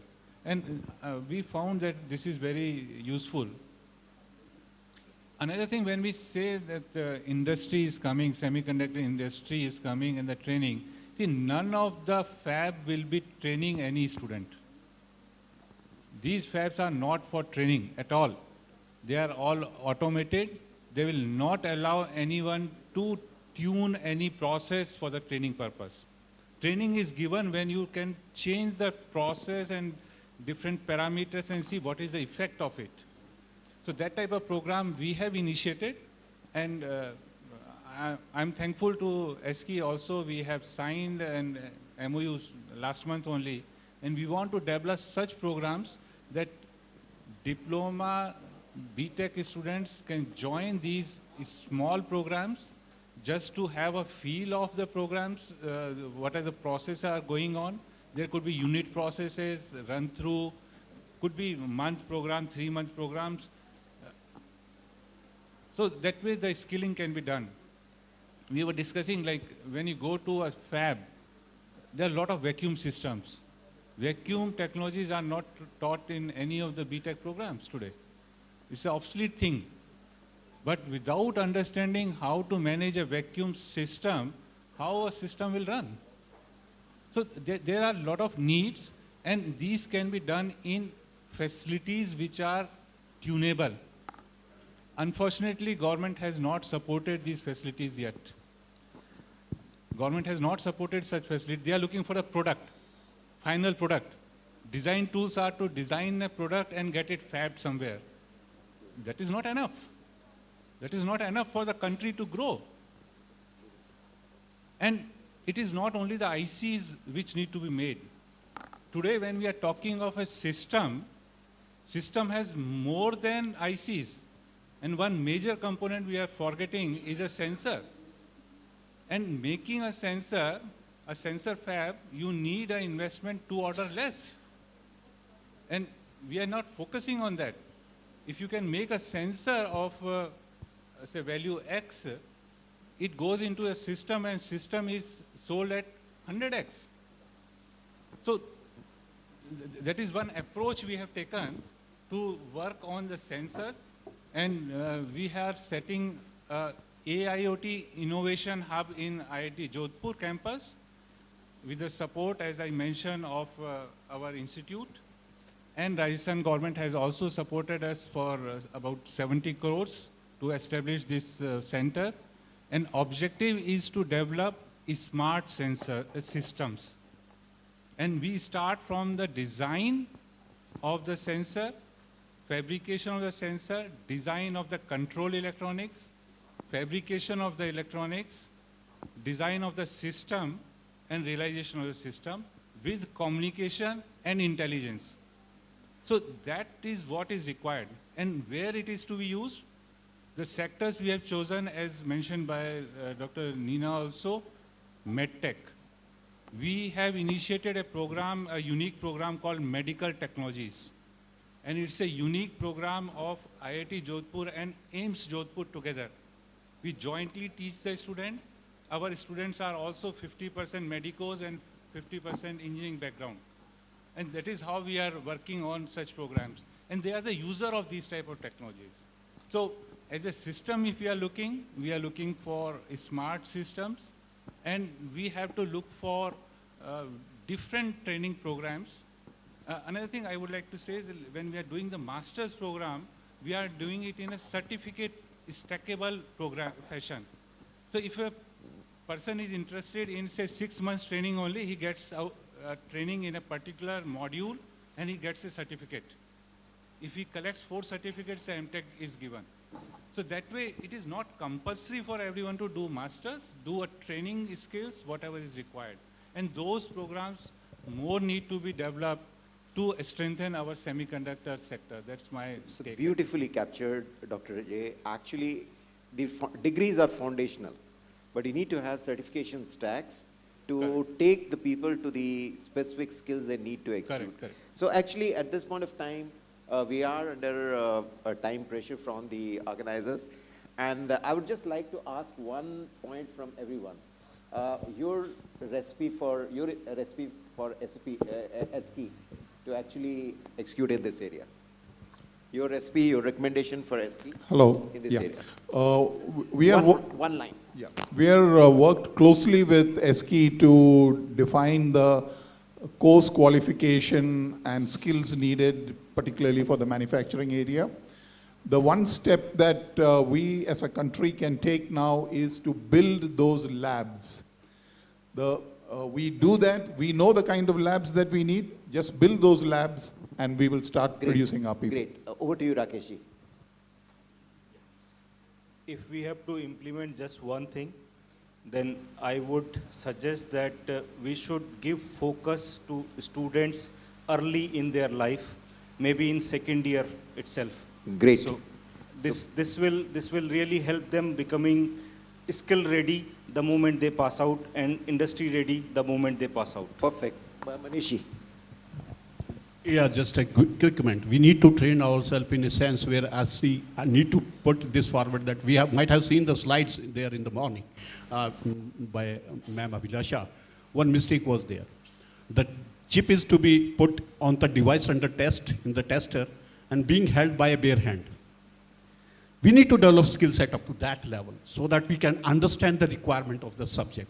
And I'm sure if mother is shaping a child with his own vision and with thoughts, I think Ma'am Abhilasha is right choice that she can also shape the talent in a way which semiconductor technology is required in future. Thank you. Chaliye, Prashant ji. One line. I'll only say from government perspective, the programs which ESSCI is running, if they are clubbed with the job commitments from industry, probably that will help us. Perfect. A talent pipeline management system. Over to you, Mukesh ji. So I think I would propose for more stronger industry partnerships, especially in training the trainer and designing the assessments. Wonderful. And Ajay sir? Yeah, so I'll say that industry to come with the academia and tell us what is the requirement, we'll give you the best. Perfect. So we have actually got all the views on the table. I can only tell ESSCI team. ESSCI team, you're there, just raise your hand. Beautiful.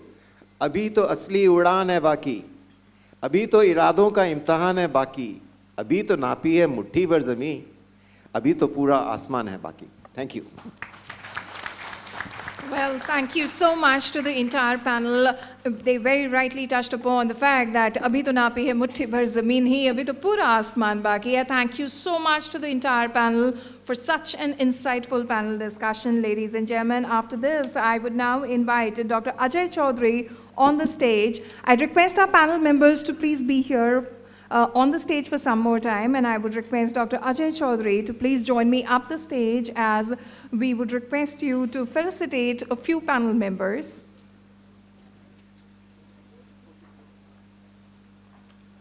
Ladies and gentlemen, we would request Dr. Ajay Chaudhary to felicitate our moderator for this session, Dr. Ashwini K. Agrawal.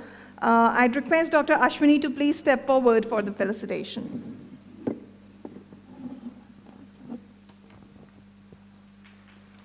I would now request Dr. Ajay Chaudhary to felicitate Shri George Paul. Director, Sahasra Electronics Private Limited.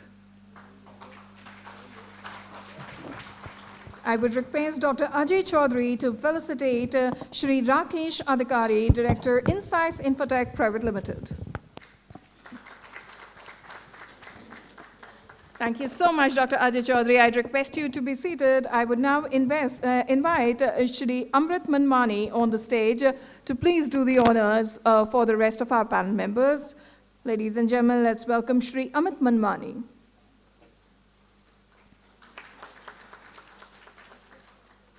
I'd request you, sir, to please do the honors and felicitate Shri Manish Huda. Dr. Manish Huda, Head Technology Development, Semiconductor Laboratory, MIT, Government of India.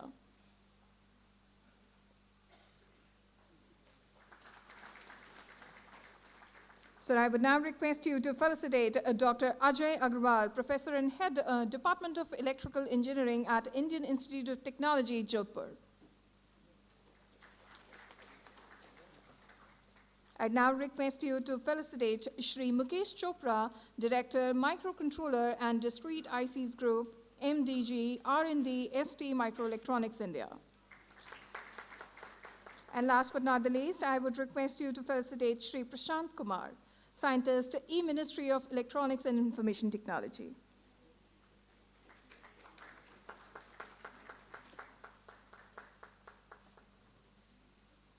Thank you so much, Mr. Manwani. Thank you. I would request our panel members to please gather for a group picture before I request you to be seated. Please gather for a group picture. Ladies and gentlemen, our panel very rightly touched upon that the road ahead is bright and has a lot of untapped potential to it. Thank you so much. Thank you so much. I would request all of you to please be seated, please settle down, as it is now time to call on stage our dignitaries one more time. I would request our dignitaries to join us on the stage. Ladies and gentlemen, we would start with calling on the stage our chief guest for the evening, Shri Atul Kumar Tiwari, Secretary, Ministry of Skill Development and Entrepreneurship. Ladies and gentlemen, let's welcome him with a huge round of applause as I request him to please be seated and take his place on the dais. I would also like to call on stage Dr. Ajay Chaudhary, Founder, Chairman, ESSCI, Founder of HCL and Chairman of EPIC Foundation. Let's welcome him with a huge round of applause as we request him to please be seated on the dais.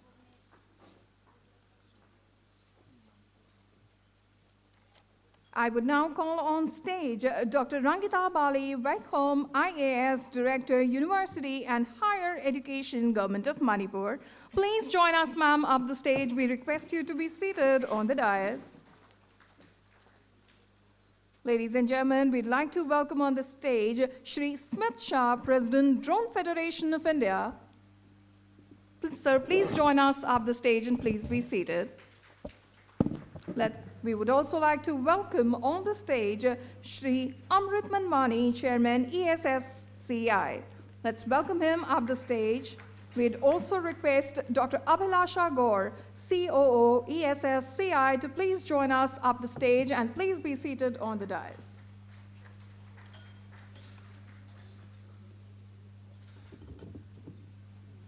Ladies and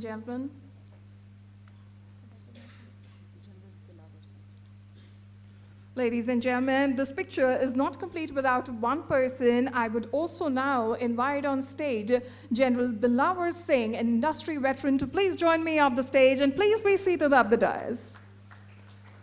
So our dignitaries are here with us, seated on the dais. Once again, we'd like to thank all of you for joining us here. So after this, it is now time that I invite Shri Smith Shah, President, Drone Federation of India, for his address. Sir, I'd request you to please step forward, and it's now over to you.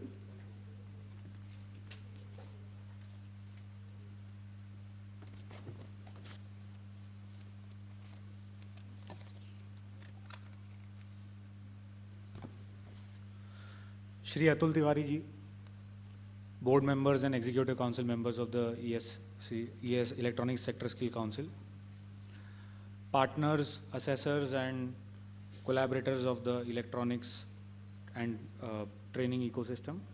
Good evening.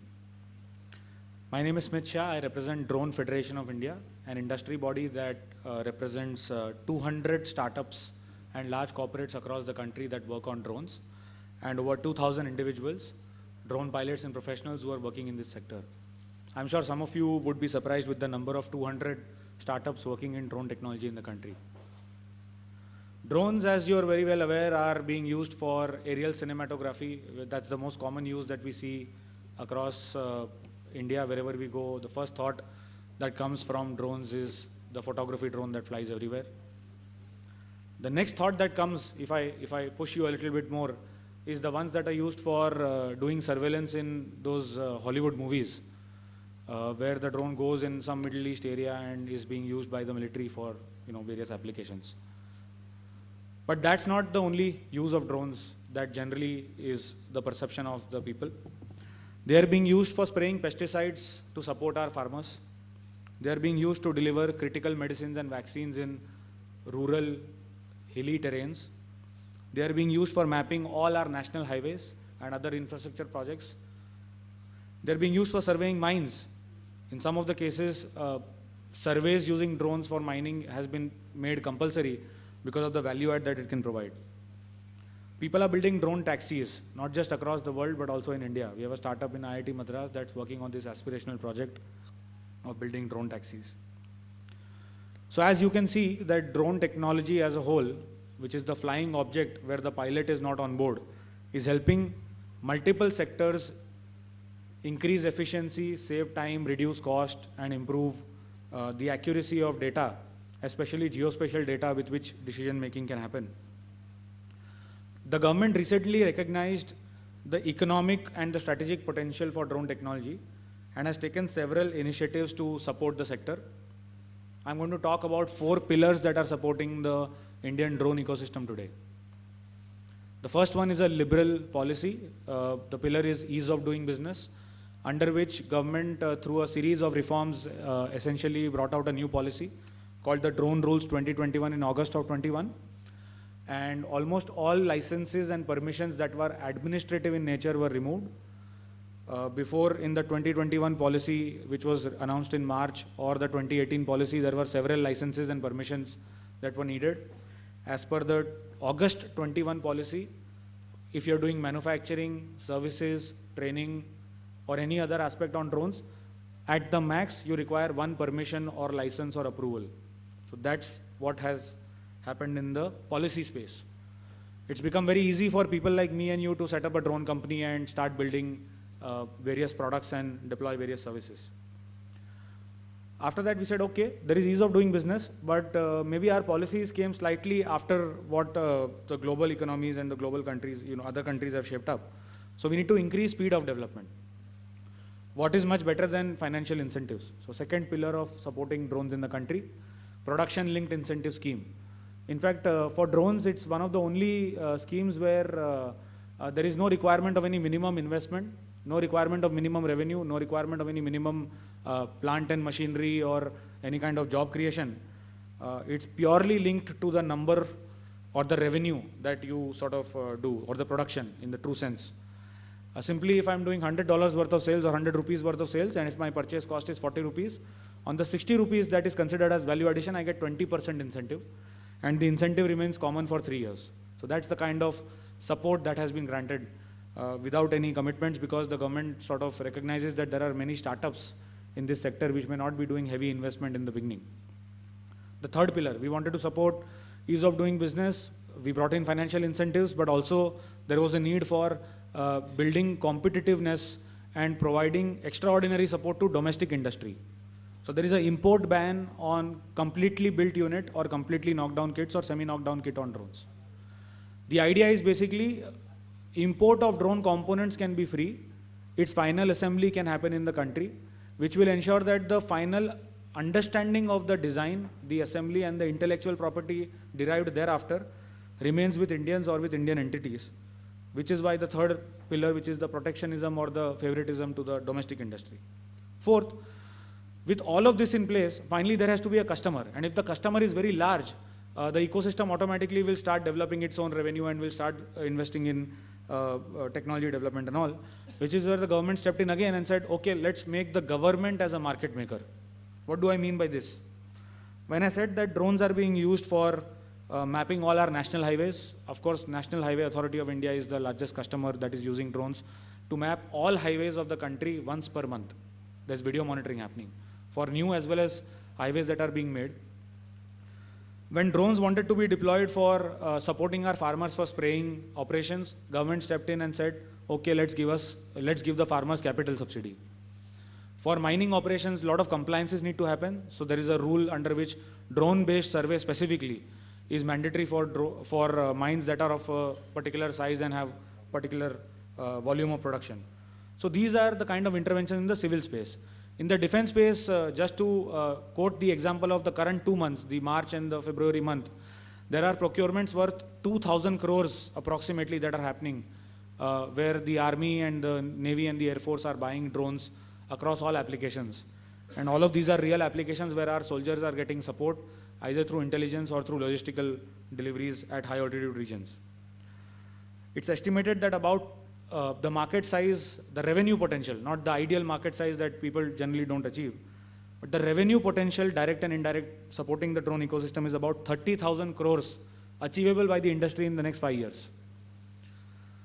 Of course, this is going to require a robust skilling infrastructure. And when we talk about the drone industry, the skilling starts from the design of a drone. Some of the people in the panel before very rightly mentioned that drone technology is more of an application-oriented technology. From an electronics perspective, you are really programming chips and maybe designing a few autopilots and boards, but you are not really doing chip design. You are using chips that may be used for the application. But here the requirement is that whether it is electronics, mechanical, aerostructures, the skill development is needed to be more value-based rather than volume-based. So we need students and skilled professionals to understand the depth of aerostructures, the depth of the on-the-edge computing and the various compute devices that are required and how we can build that. And that is where, whether it is designing, assembly or programming of drones, which is the first step towards the ecosystem, or it is operating drones, which is the operations part, or it is data processing or analytics using the data acquired with drones, or the fourth, maintenance and repair when a drone could be down. All of this, the focus really required is more of special skilling and not general skilling, value-based skilling and not volume-based skilling. That is the idea that I want to leave everyone with. And just to add to the efforts of Electronic Sector Skill Council, I see that there are 2 courses already on drones specifically. Looking forward to working with Dr. Abhilasha and the team on developing many more courses. There are a lot of courses required, and I look forward to the entire ecosystem coming together and supporting drones. The government and the industry and the academia have stepped in. It is for the general public now. People from the other industry to step in and support this ecosystem, so that some people say that we lost the bus in aviation. It's very difficult for people to say that, we'll be building an Airbus or Boeing today. Of course, maybe 10 years of effort or a robust, sort of support. I don't take away from someone's ability to build a company like that. But it's quite difficult because there is an ecosystem that has been involved. That is not the case for unmanned aviation or drones. So let's grab that opportunity with both hands and let's ensure that India becomes a global drone hub. And we are not just a ecosystem where products are made for domestic consumption, but they are made from very high quality for global consumption as well. Thank you so much for having me over, and looking forward to interacting with you and supporting the domestic drone ecosystem to support the global ecosystem as well. Thanks. Thank you so much, Mr. Shah, for your wonderful address. He touched upon EODB, he touched upon the production-related incentive scheme, and much more, much relevant to the drone industry in India. And I would now request Shri Amrit Manwani to felicitate Shri Smith Shah. I'd request both of you to please step forward. I'd request Mr. Shah to please step forward and accept the felicitation from Shri Amrit Manwani. Ladies and gentlemen, let's give them a huge round of applause.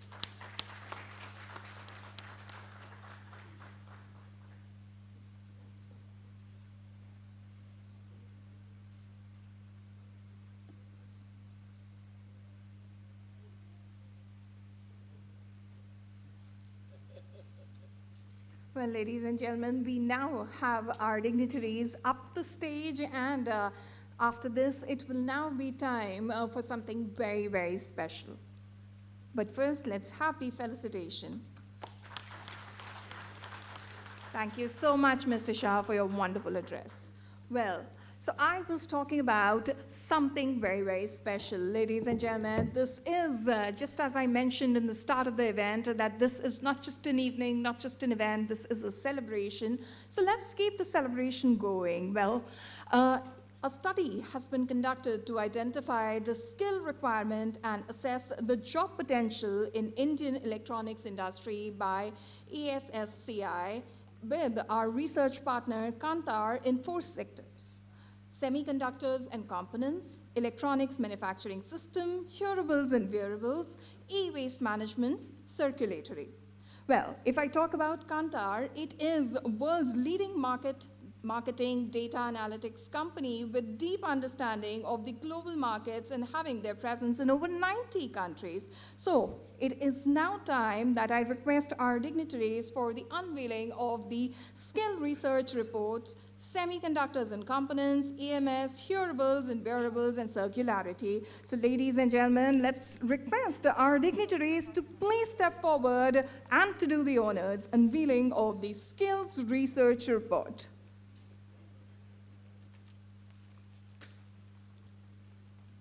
Ladies and gentlemen, this indeed is a very, very proud moment for all of us at ESSCI that our dignitaries present on stage are doing this unveiling of the skills research report.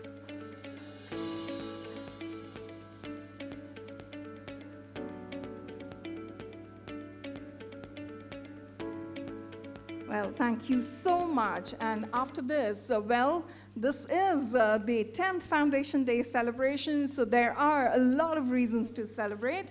It is now time for the launch of a white paper, Workforce Development for Semiconductors. I would request our dignitaries to please do the honors.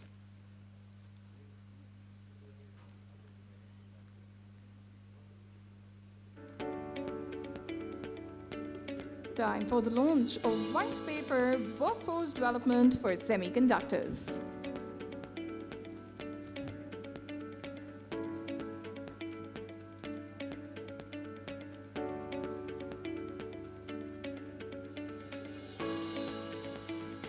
And ladies and gentlemen, let's again have a huge round of applause. Let's be very generous with our applause because this is a celebration.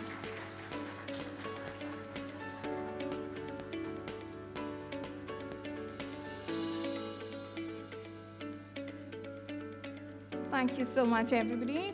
I'd request you to be seated. And now I would like to invite Shri Atul Kumar Tiwari, Secretary, Ministry of Skill Development and Entrepreneurship, for the launch of the Electronics Olympiad in India for school students by ESSCI in collaboration with CSC Academy, a subsidiary of Common Service Center E-Governance Services India Limited, as the implementation partner. I'd request you to please do the honors, sir.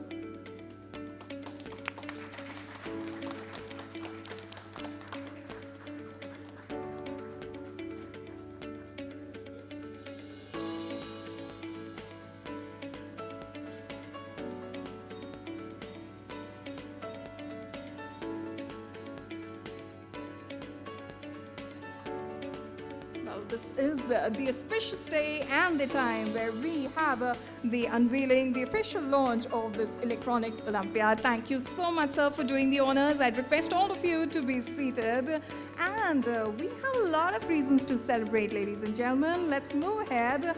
Well, I would now like to invite Dr. Rangita Bali, Wycombe, IAS Director, University and Higher Education, Government of Manipur, and Dr. Abhilasha Gaur, COO, ESSCI, for MOU exchange for collaboration for implementing industry integrated skills in electronics, system design, manufacturing, and IT sector in the Manipur state. I would request both the lovely ladies to please step forward. Well, this happens to be the perfect example of beauty with brains. Let's have a huge round of applause.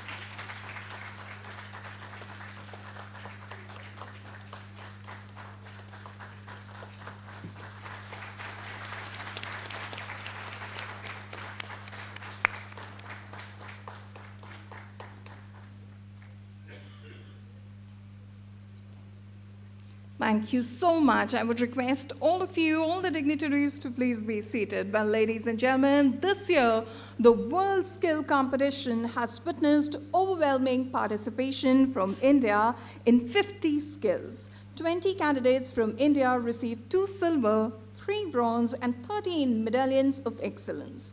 We are proud to inform all of you that in the electronics, our mechatronics team won the bronze medal and mobile robotics team got medallion of excellence. We are happy to have our winning teams here with us today. So ladies and gentlemen, I would now invite Shri Atul Kumar Tiwari, Secretary, Ministry of Skill Development and Entrepreneurship, to felicitate our winners for the World Skill Experts and, of course, the winners. So let's first have the World Skill winners. Let's have Mr. Akhilesh N and Karthik Gora SN, Mechatronics. They are the bronze medal winners, and their expert, Ms. Bhagishri Jayakumar Padal. Can we please have you up the stage? You make our country proud, and we are so proud and delighted to have you here. I'd request Shri Atul Kumar Tiwari to please step forward and do the honors.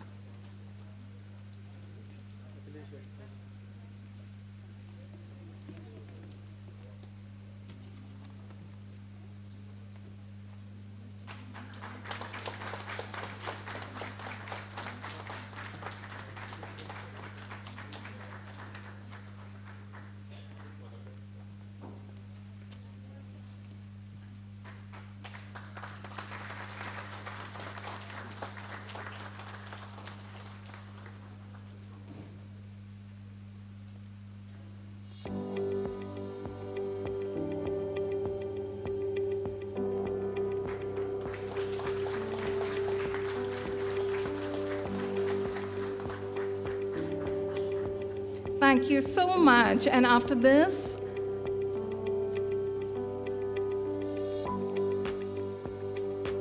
of course, these are very memorable moments. So group pictures are much, much cherished, and of course, they are imperative.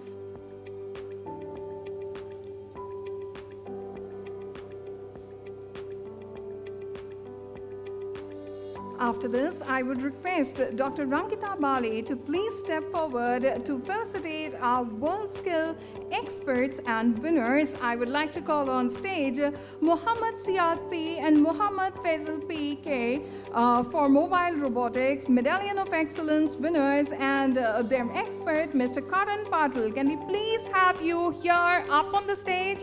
And ladies and gentlemen, let's welcome them with a huge round of applause.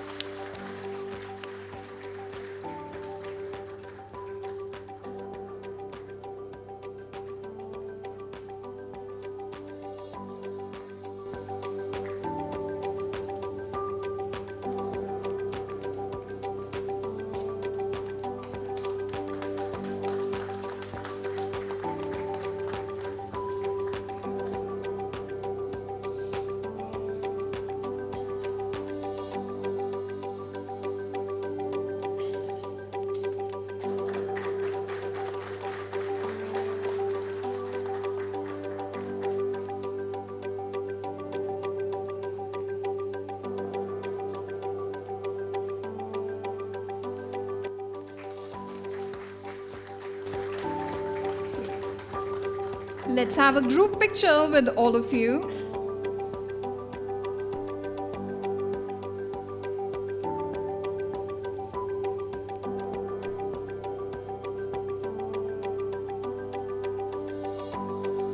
Thank you so much. And ladies and gentlemen, any team is as strong as its team members. So it is now time to felicitate the wonderful team members, well, who have completed more than 5 years in the system. I would now request Dr. Ajay Chaudhary, founder, chairman, ESSCI, founder of HCL and chairman of EPIC Foundation, to felicitate our employees who have completed more than 5 years. So let's start with felicitating Mr. Salim Ahmad. Can I please have you up the stage? Mr. Salim Ahmad, let's welcome him with a huge round of applause.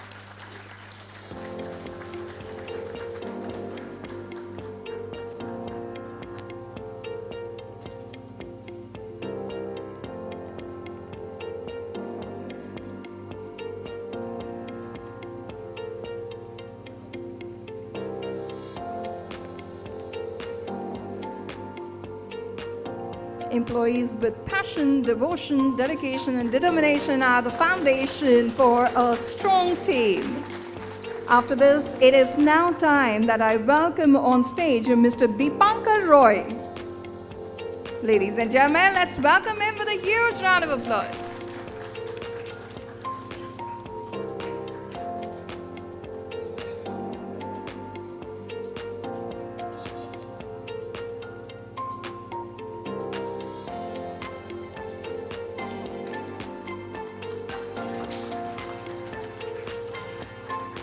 After this, I would now invite Shri Amrit Manwani, Chairman ESSCI, to felicitate our employees who have completed more than 5 years.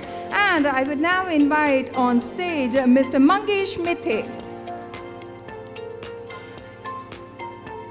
Mr. Mangesh Mithe, can we please have you up the stage?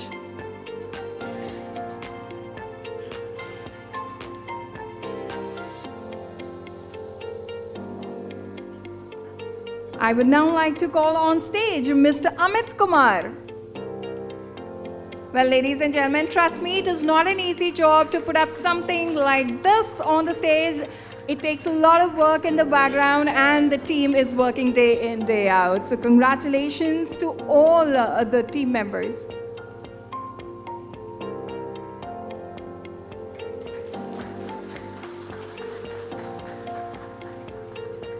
I would now like to invite on stage Mr. Mangesh Mithe one more time. Can I please have you, sir, up the stage?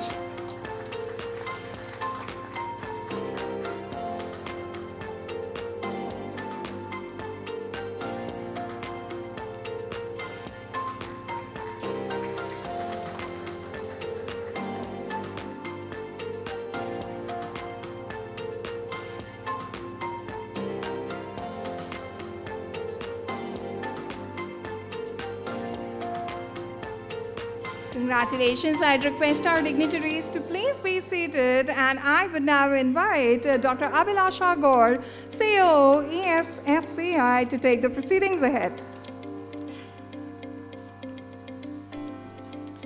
Thank you so much. On this 10th Foundation Day, we thank those who have made this journey remarkable. Without their support, it would have not been possible to achieve these milestones. Yes, I'm talking about our former board of directors. Their experience and foresight helped ESSCI to grow. In this journey, they have guided us and provided a steady direction to our endeavors. Last year, the board members who retired, and we'll be felicitating them today. And I would like to invite Mr. Raju Goyal, Secretary General ELSINA, to kindly come on the stage. And I would request Shri Atul Kumar Tiwari ji, Secretary MSD, to present a token of appreciation to Mr. Raju Goyal.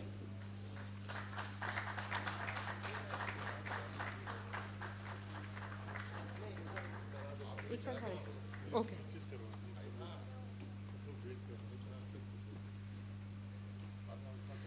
Now I'll request Mr. George Paul to please come on the stage. And then last. Yes. All right.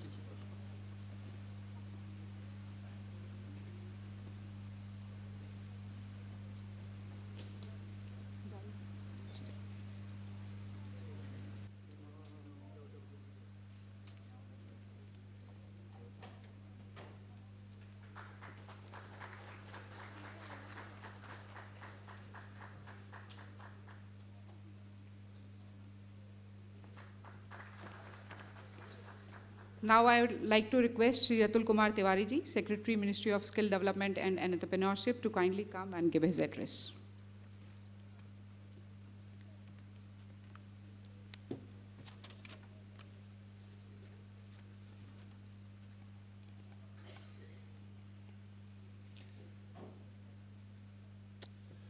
Dr. Abhilasha Gaur ji, Dr. Ajay Chaudhary, Dr.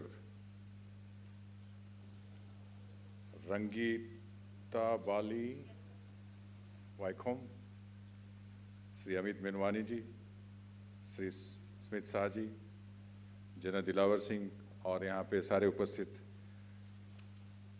अतिथिगण, ladies and gentlemen, This is a Friday evening. It's Friday, Friday evening, so we should not take anybody's time unnecessarily. So I will be very brief, out of the deference to the time which you should spend with your family and your friends. I'm very happy to be on this special day by the ESSI, and this Secretary Skill Council under the able leadership has been doing human service in the scaling part. I'm also very happy that they have been able to bring out the white paper, Olympiad, MOU signing, and also skill research paper on the semiconductor. The electronics and digital area, we have around, India has done quite a progress in that. And there are so many things which we can do further. And as our Honorable Prime Minister has been espousing and exhorting us that during the Amrit Kal we need to move in the value chain by going higher level of skillings, and also if you see the budget, the way the skilling ministry, our Kaushal Vikas Yojana has been announced, international centers have been announced, our Skill India Digital and apprenticeship, these are the very major items, and we find that almost every sector of the economy, the skilling is a paramount requirement if we have to achieve the targets which we have set for us for 2047. I was listening to the discussion by the panel. Very briefly, I would like to say that insofar as government is concerned, we have working very closely with Education Ministry under the National Education Policy. We have the curriculum framework, we have the credit framework, and a lot of the things which honorable members in the panel were talking about, especially Professor Agarwal, about the micro-credentialing, how we can bring internship and apprenticeship within the higher education, what all our education institutions, particularly engineering colleges and AICT institutions can do to mainstream their curriculum by making it more nearer to the industry requirement. And I'm just coming from Amritsar, where we in the G20 discussion were there.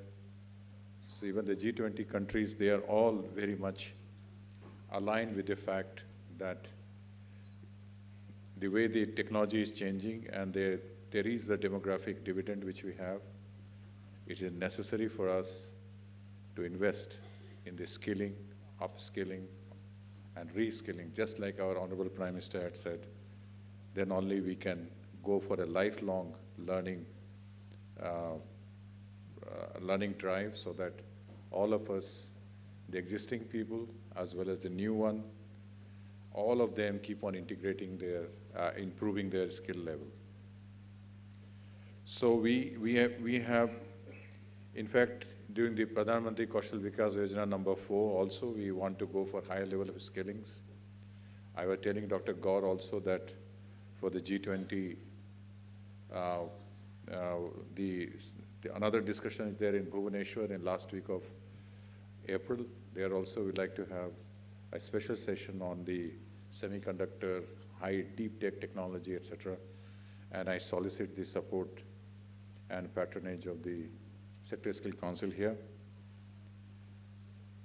The government is also giving a lot of emphasis on the semiconductors, and the report which have been prepared today about the semiconductors and components will be quite useful. I'm sure some of them will be a member of the committee which the government has formed, multi-ministry committee. Some of you will also be a member there. And the report is also getting finalized on how we can go ahead on this semiconductor business. Just like you have seen that the American Secretary of Commerce, Ms. Gina Raimondo was here, and she just signed an agreement on the semiconductor as well. So there's an area where we can see a lot of movement, and wherever there is this kind of things are happening, as were noted by some of the panelists, that we need to match the requirements of the market by reforming curriculum, introducing upskilling and upskilling program, new age courses, and whole lot of things. Gentlemen, and ladies, I would like to say that from the government side, we are very eager to partner with you. We'd also like to work with you in terms of your skilling requirements, industry needs, etc. The NCVT, our regulator, has thoroughly modernized the job roles which we have with the support of these sector skill councils. We'd also like to go on the higher level of skilling, NSQ of level 5, 6, 7 and more, in which we are also working with the METI and the Telecom Ministry also in terms of their skilling requirement. We're very happy to go the RTD model. We'd also like to make use of the training facilities available in the private companies, etc., insofar that it can lead to skilling our young population. We also like to work very closely with micro-credentialing so that the people who are already in the job and they require some upskilling, so there are short-term courses available so that they can learn and get a NOS certificate for that area. And in this direction, Dr. Abhilasha Gaur and her team have been working in tandem with us, and they had brought certain mobile manufacturing companies also for certain MAUs, etc. And as the moderator in the last panel said, there is no end that we can, we had the limitless advance we can make in this kind of skilling, etc. And with all the support and under the leadership, we would be able to position India as one of the ideal destinations for the electronics sector, semiconductors, etc. And so that as we made technological progress, by upskilling and upskilling, the benefits also accrue to generate livelihoods and improve the skilling levels of our population also. So although I said I will speak less, but I think I have spoken more than what is required. So once again, I'd like to congratulate these electronic sector skill councils, its chairpersons, its trustees, etc., and all of you here. And I extend my offer for working more closely with the electronic sector skill councils. In fact, all the sector skill councils need to reorient and reimagine themselves also, like the way Electronic Sector Skill Council is doing. And I wish all the happiness and success and achievements to the Sector Skill Council. And I would like to thank Dr. Abhilasha Gaur and all the senior gentlemen here for bringing me here and allowing me to speak. Thank you so much. Jai Hind. Thank you so much, sir, for your wonderful words and all your motivation. We are so happy and proud to have you here with us. I would request Shri Amit Manwani, Chairman ESSCI, to felicitate our chief guest for the day, Shri Atul Kumar Tiwari, Secretary, Ministry of Skill Development and Entrepreneurship. I'd request both of you to please step forward.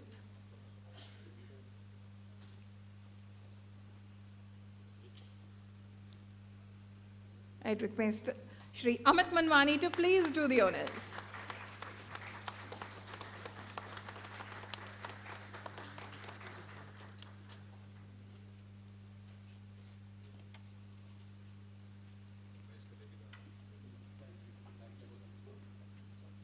Thank you so much, sir, for your presence. Thank you.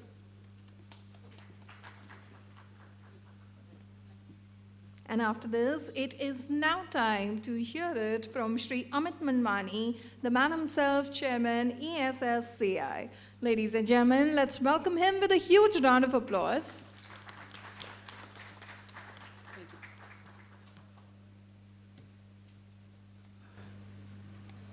Good evening, everyone.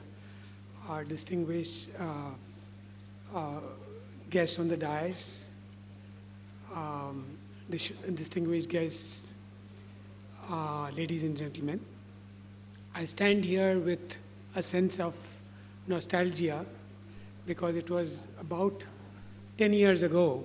I still remember the day very clearly in my mind when at the Elsina house we had our first meeting of ESSCI, the board meeting at ESSCI.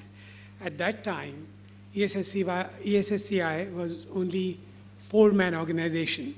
There was no lady at that time in the organization. But as time went on, the board of directors then and the employees of ESSCI put in a lot of hard work, led by none other than the chairman, Mr. Ajay Chaudhary, who's, I don't have to introduce him at all. He's a known figure in the industry and also in the country. So under his chairmanship, we started to progress in ESSCI and make what ESSCI is today. In the last 10 years, we have grown from four employee organization to more than 40 to 50, I think. So the growth has been almost 12x. So that is very heartening to know that. We were growing very steadily, as Dr. Abhilasha mentioned a little while ago, that over the years we have trained over some 15 lakh people, 1.5 million people, and a lot of them either have been absorbed in the industry or they've become entrepreneurs. And we were chugging along very well, but unfortunately COVID happened. And during COVID period, two things happened. Our skilling efforts went down and some of our employees left us. So we became a small organization. But in as much as COVID has brought a lot of opportunities to several sectors, so likewise COVID also gave us a lot of opportunities at ESSCI, and we started to look at how can we reinvent ourselves at Electronic Sector Skill Council of India. What can we do to improve ourselves and provide skill sets to the industry, which is the need of the hour. At that time it was, and even now. We looked at several sectors which were emerging, and some of the sectors that we decided as Electronic Sector Skill Council that, of course, we did conventional sectors like air conditioning or consumer electronics or LED lighting, etc., etc. But mostly earlier we were focusing more on service-related jobs. So we were, training technicians how to service an air conditioner, how to service a washing machine, how to service a set-top box, etc. But then we said, now we must focus on product skilling. So mainly for the industry, and we started to focus on the industry-related jobs and skill sets for that. And we focused. Apart from the conventional sector, we said we must focus on some strategic sectors. And of course, Dr. Abhilasha mentioned about 9 sectors. But what we said was that we would focus more on these sectors which are strategic to the nation. And some of them, have been talked about today. Like, for example, semiconductors, which is very, very strategic to the nation. We have to achieve some kind of self-sufficiency in semiconductors. Of course, no country in this world is completely self-sufficient in semiconductors, not even a country like China, which is the manufacturing hub of the world. But, whatever we can, we should focus on semiconductor. And semiconductor is not just, manufacturing. A lot of panelists earlier have talked about, what it takes to skill people in the entire ecosystem, whether it is equipment manufacturing, the equipment that goes to manufacture semiconductors. When the semiconductor is made and then packaged, then you're looking at testing, designing, packaging design, and so on and so forth. So we looked at semiconductors, we looked at IT hardware, we looked at um, data storage servers, and more importantly, we also looked at the component industry. See, all these sectors are very, very important for the country because look what is happening today. Because of the US-China standoff, or the war between Russia and Ukraine, China is being denied of some technology. Similarly, Russia is being denied of some products. Now, we as a nation have to be self-sufficient in all these technologies. Imagine if something like this happened and India was denied of our IT hardware, like the PCs, tablets, etc. So then, today there is hardly any ecosystem for manufacturing PCs and tablets, desktops, or even servers in this country. So we said we will focus on these sectors and we will provide skill sets for these sectors. In addition, we said that let us look at export potential. There were countries like Korea, Taiwan, Japan, and other countries who have been approaching us. Can you provide us manpower, skilled manpower, who can come and work in our countries? Because they are running short of people. People, particularly at the technician level stage, at the hardware manufacturing stage, they don't have people at all. Or people who are available, they do not want to work in factories where manufacturing takes place. So we said, let's target at this opportunity, therefore create job roles and nurses and create skill sets with export potential in mind. Some of the other revenues that we are looking at is CSR projects, because some of the revenue streams that ESSC had earlier, they were kind of drying up a little bit. The government also said that you have to stand on your own, so we started looking at other revenue streams, and I'm happy to announce that thanks to the effort of Dr. Abhilasha and the entire ESSCI team, almost 25 to 30% of our current revenue comes from CSR projects. And currently we are doing CSR projects for Samsung and LG, but there are many companies in the pipeline where we can take up the CSR projects, particularly in the skilling domain, and that's where we are focusing. We are also looking at signing MOUs with relevant agencies and institutions. For example, we are signing up MOUs because the central government gave the thrust initially, but then they said, now you have to go beyond. So we are working with the state governments, signing MOUs with them, and developing the entire ecosystem for skilling in the electronic sector. We have signed MOUs with several state governments. We have also signed MOU with NILIT, and very recently we also signed MOU with the help of ELSINA with Semi USA, and under that we will be skilling people in the semiconductor domain. And as Dr. Abhilasha mentioned, that we are also setting up a common utility center at Bhiwadi, a cluster of ELSINA, where we have about 1 acre of land, and we are building a state-of-the-art skilling center together with, as I said, common utility center. We will have EDA tools for designing, as well as giving support for other manufacturing like 3D printing, etc. Most importantly, we are also focusing on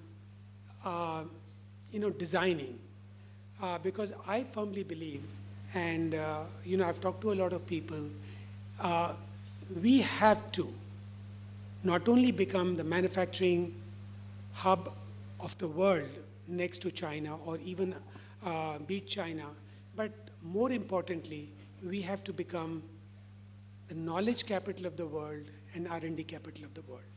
And therefore our focus is to develop courses and skill sets in the R&D domain and the knowledge domain.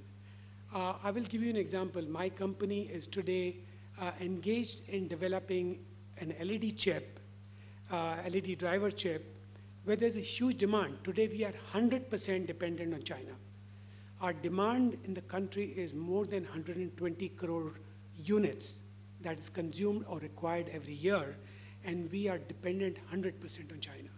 So we took it upon ourselves, and thanks to, again, Mr. Chaudhary, who led us in that direction, and we are designing the chip here in India by Indian engineers.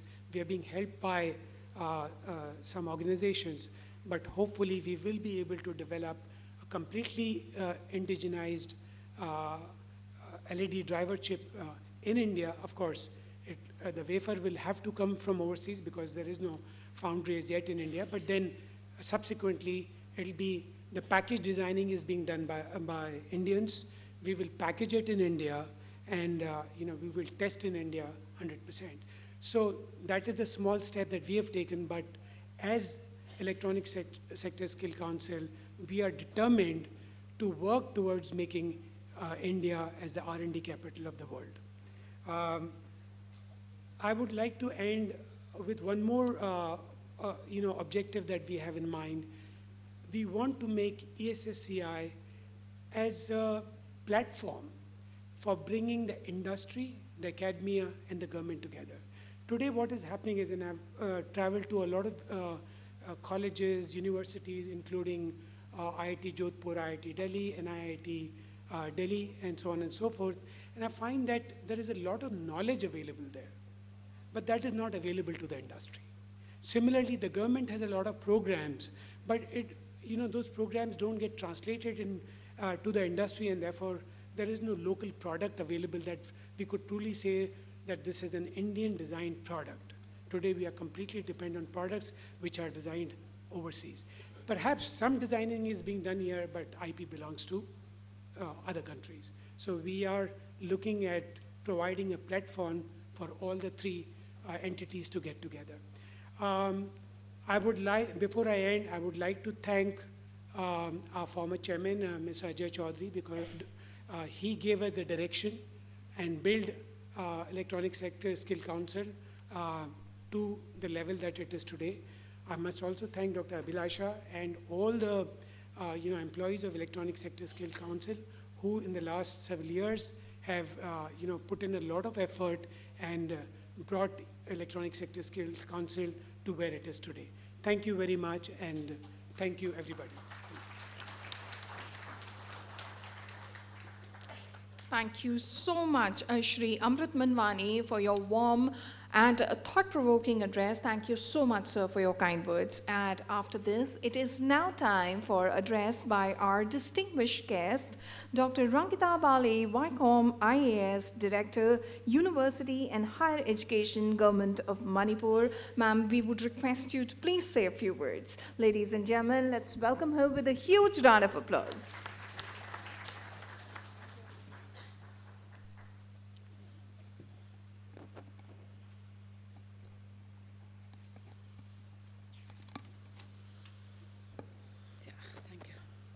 Kurum Jari, respected dignitaries on the dais, distinguished invitees, guests, ladies and gentlemen. The Higher Education Department, Government of Manipur, is taking up numerous steps for developing vocational and skill training and education for the youths of our state, and in the process of establishing a vocational and skill development university. We are planning to use the digital learning management system with specific focus on providing on-the-job training. So a well-planned skill training and education for the youths of our state that can cater to the requirements of numerous industries in India and overseas is a need of the hour today. We also felt to have the need of reinventing skill education in the educational institutions of the country in line with the modern day requirement. So the government of Manipur is planning to develop a robust vocational and skill development system in the state that can attract the attention of the modern industries and corporate houses operating across the world in various sectors. We also have the keenness to collaborate with different national and international stakeholders to build a state-of-the-art skill education system in the state, which can benefit both the youths of Manipur, the northeastern region of India, and also the neighboring countries like Myanmar, Bangladesh, etc., in getting employment, and also the industries and corporate houses in getting suitable workforce as well. So we felt that ESSCI may collaborate with the government of Manipur in setting up industry-led center of excellence for training our youths in the areas of electronic sector, and also to support the government in the establishment of an industry-driven skill university for imparting modern and vocational skill education to the youths of the northeastern region of India. It will help us in creating a conducive ecosystem to enhance skilling, employability, and global mobility of our youths. Further, to create a workforce for creating a future-ready in electronic system, design, manufacturing sectors worldwide for employability and also for sustainable livelihood. Ladies and gentlemen, India's G20 presidency comes at a critical juncture at an opportune time. India's presidency of G20 brings an enormous focus on the role of women and gender equality. The government is recognizing the centrality of women's power to effect meaningful society-wide transformation. We have also seen how greater focus is on the role of women as drivers of growth and agents of changes, and not simply as beneficiaries of development. Today, I'm so privileged and honored coming from a state of Manipur, where women played a very important role in shaping its history and in the administration and the governance of the state. I'm so privileged to sign this MOU with another superwoman, Madam Dr. Abhilasha Gaur of ESSCI. Thank you, Ma. I think this will give a very inspirational message to all sectors across the country. And we really look forward to have a beautiful journey together where we support each other, we collaborate each other, we grow together each other, and also give an opportunity to the state of Manipur to participate in the growth story of the country. Thank you. Thagachari.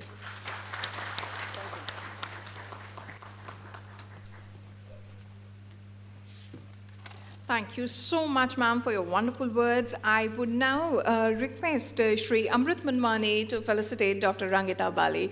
I'd request you both to please step forward.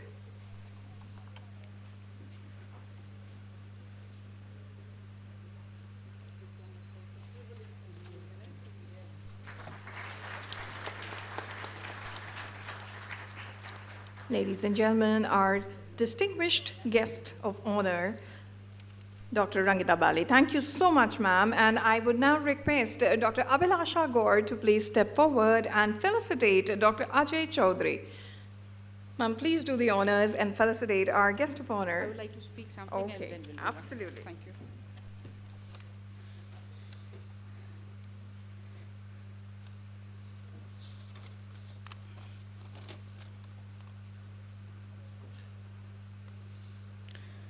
I take pride and privilege to announce the next felicitation award.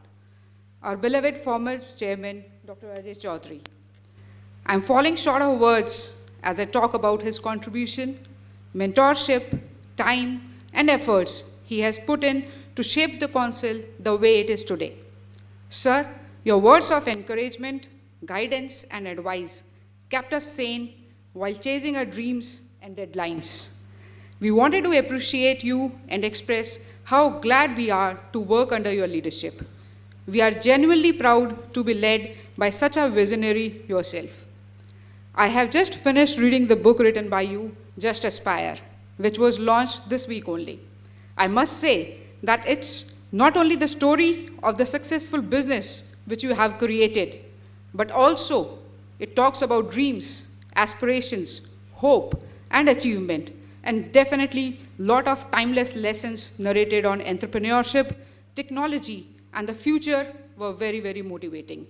So for all the dreamers and doers, this book is a treasure trove of inspiration. So now I'll request Sri Amrit Manwani ji to present the token of appreciation to our beloved Dr. Ajay Chaudhary, co-founder HCL, Chairman EPIC Foundation, and former Chairman of ESSCI. Sir, please.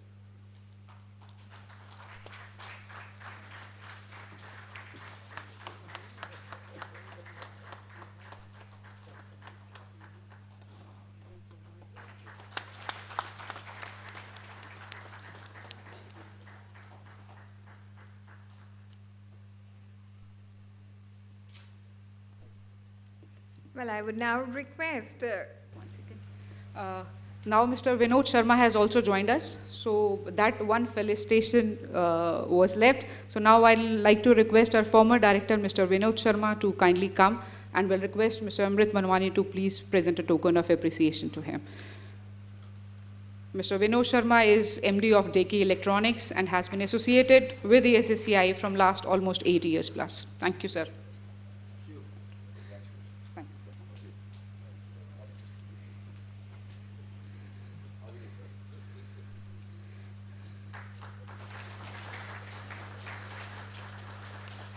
Yes, now the mic is yours. It's yours? All right. Well, thank you so much, Dr. Abhilasha Gaur. And after this, it is now time that I request our guest of honor, Dr. Ajay Chaudhary, founder chairman, ESSCI, founder of HCL, and chairman, EPIC Foundation, to please say a few words. It's our honor to have you here, and a few words from you now. Ladies and gentlemen, let's have a huge round of applause.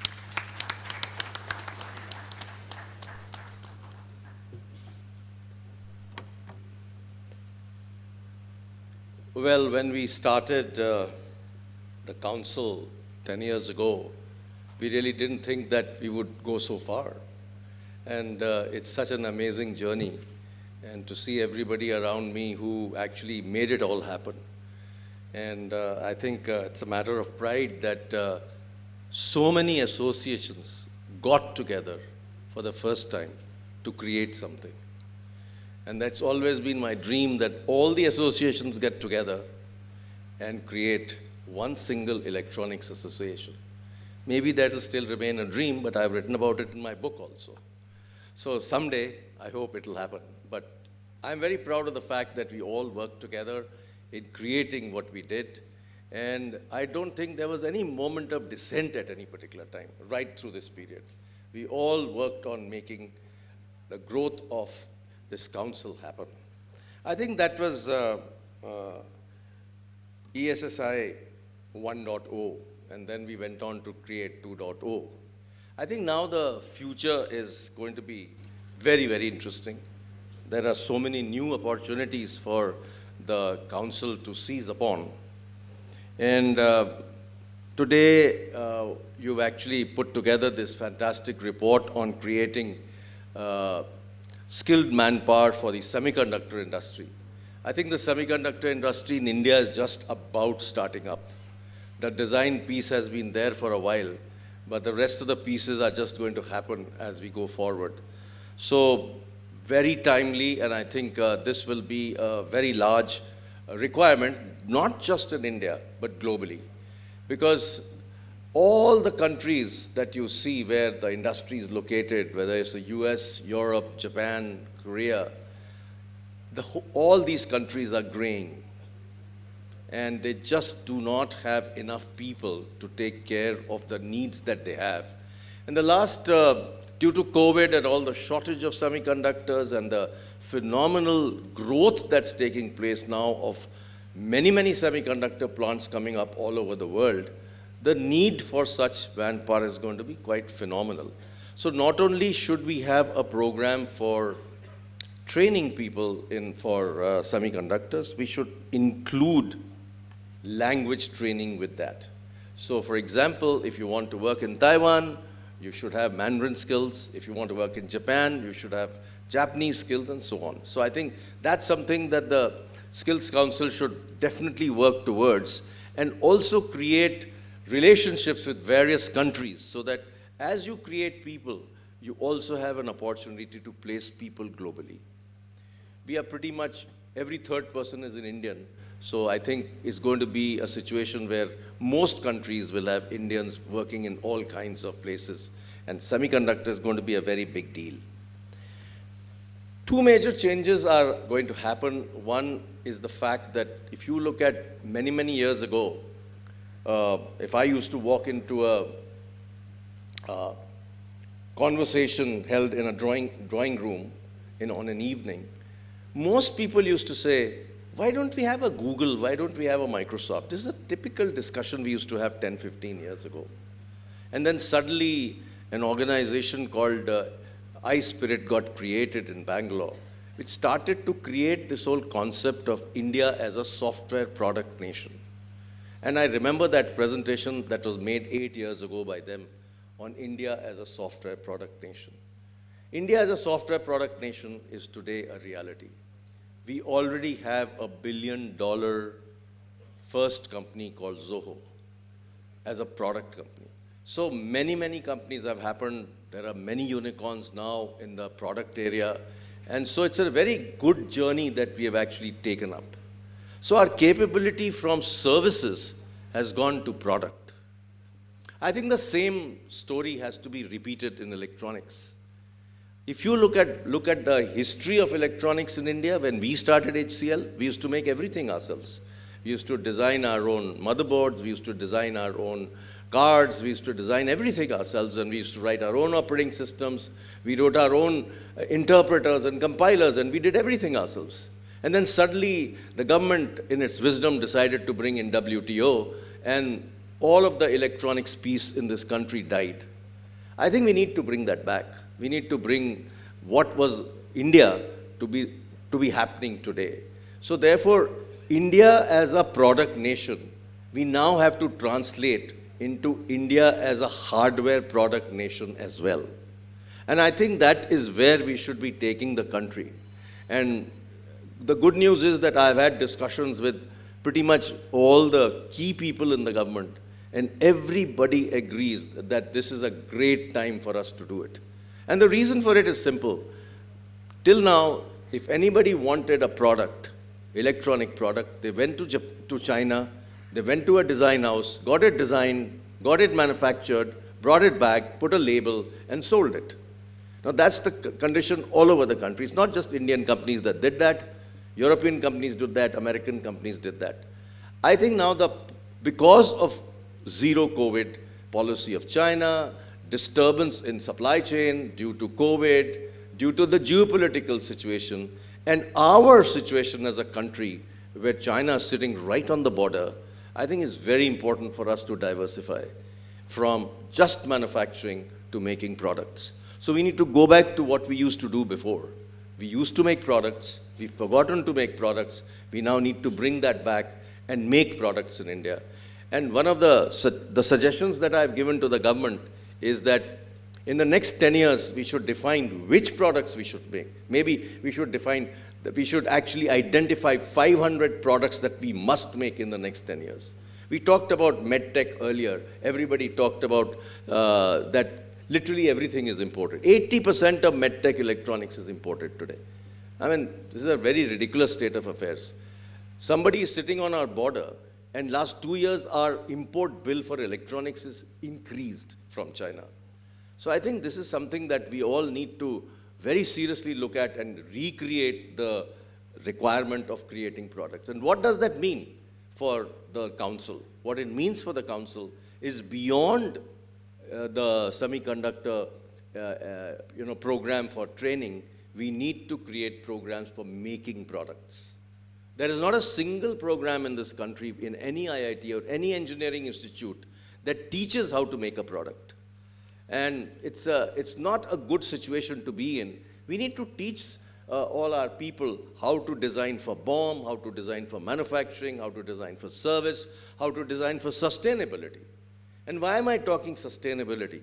Because the government and the Consumer Affairs Ministry is now working on another policy which is going to be called right to repair. Under the right to repair policy, the repair of every product in the country will be opened up to anybody to repair. So if you have an Apple product or a Samsung product, you don't have to go back to an Apple store or a Samsung store to get it done. They will be obliged to provide their circuit diagrams and components at the right prices to anybody in the country. And this right to repair opens up again another huge opportunity for the Sector Skills Council. Because suddenly we can also relook at what we were doing in terms of creating services, people which Amrit talked about. Now actually the opportunity will be multi-product services people for every location. And I think that's something that already the Skills Council has been very clearly seized of, but this is something is going to be increasing as numbers will happen. Because moment this policy comes in, suddenly you'll have requirements for repairs all over the country. But not only is this right to repair going to create service jobs all over the country, it will also need products to be designed that can be repaired. So I think if you look at products that have come up in electronics in the last 5 to 10 years, they are designed to fail. They're designed to fail in 18 months to 24 months. You take any product. You can't even upgrade a tablet if you want to. You can't change the battery on a tablet. There's no screws anywhere. You can't open it. So these kind of changes have to come even in product design. And we need to actually look at how we integrate this into our thinking in terms of creating programs where people will be able to design products, repair products, and also be able to come up with newer innovations on products. Now, the question that I've been constantly asking the government is that, okay, we are going to make semiconductors in the next 4 to 5 years. Who are going to be the customers for semiconductors? And the answer is that we need to make our own brands and we need to make our own products. If we don't have products in this country, it's cart before the horse. So we need to create India as a hardware product nation. We need to design courses, train people to make products in this country. And only these companies, which are Indian companies who will create products in this country, will then become customers for our semiconductor plants. I don't think a Samsung is going to come and buy semiconductors from us. I don't think an Apple is going to buy semiconductors from us. And we are not making high-end semiconductors anyway. So we are going 20 nanometers and above. So we need to look at how do we make all kinds of products in India, design them in India, which will actually utilize those kind of chips that are going to be made in India. So I think India as a product nation is something that all of us must work towards and then create capacity to make those products. And that is where the version 3 of the Skills Council, I guess, will be. Thank you.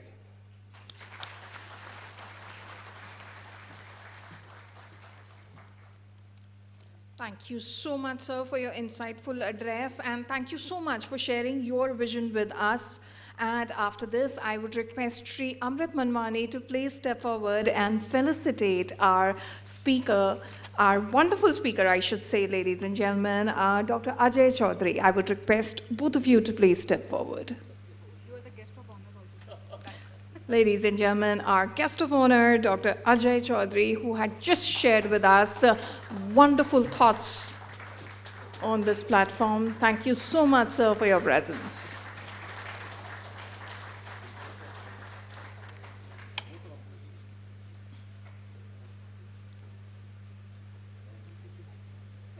Thank you so much. I'd request everybody to be seated, and I would request Dr. Abhilasha Gaur to please step forward, as we would request her to felicitate a few people.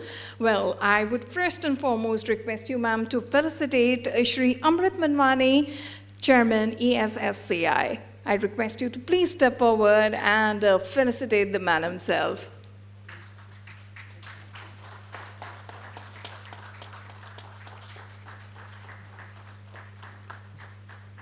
I would now request Dr. Abhilasha Gaur to please felicitate Mr. Sanjay Agrawal from Elsina. I'd request you to please join us, sir, up the stage and accept this felicitation on behalf of Electronics Sector Skill Council of India.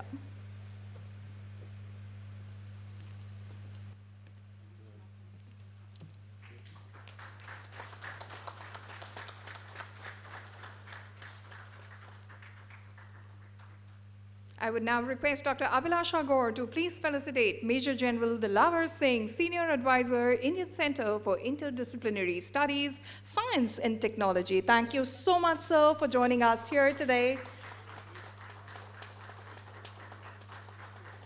And we'd like to felicitate him on behalf of ESSCI.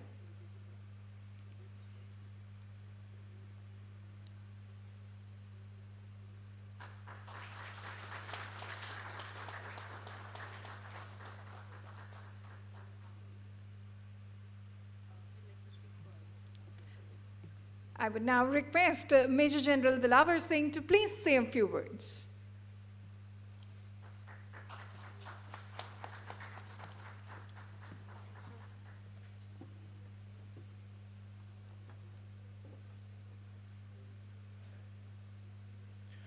Jai Hind, everybody. I wish to very sincerely thank ESSCI, all the eminent dignitaries on the dais and off the dais, and congratulate all the awardees. One thing which I want to highlight, for which I requested Madam to let me speak, is that being an Indian Army veteran, I must highlight that the armed forces and all the law enforcement agencies are using a huge amount of equipment and systems. And let me tell you that electronics is now going into 70 to 80% of it. This is a huge opportunity we must also look at, and this is also part of that critical area which Dr. Chaudhary was just mentioning. I'm involved in some ways with optimizing the semiconductor manufacturing, because we have studied where China has gone wrong, where America has gone wrong, where we can save money and increase speed for semiconductor manufacturing. We can talk about it sometime later. We are also involved in creating systems, system of systems and ecosystems, guiding and advising interdisciplinary studies in science and technology, modeling for business and technological development, data and cyber security, training for forensics, sports technologies, developmental economy and developmental banking. We will be able to help you if anybody requires that. Thank you and Jai Hind.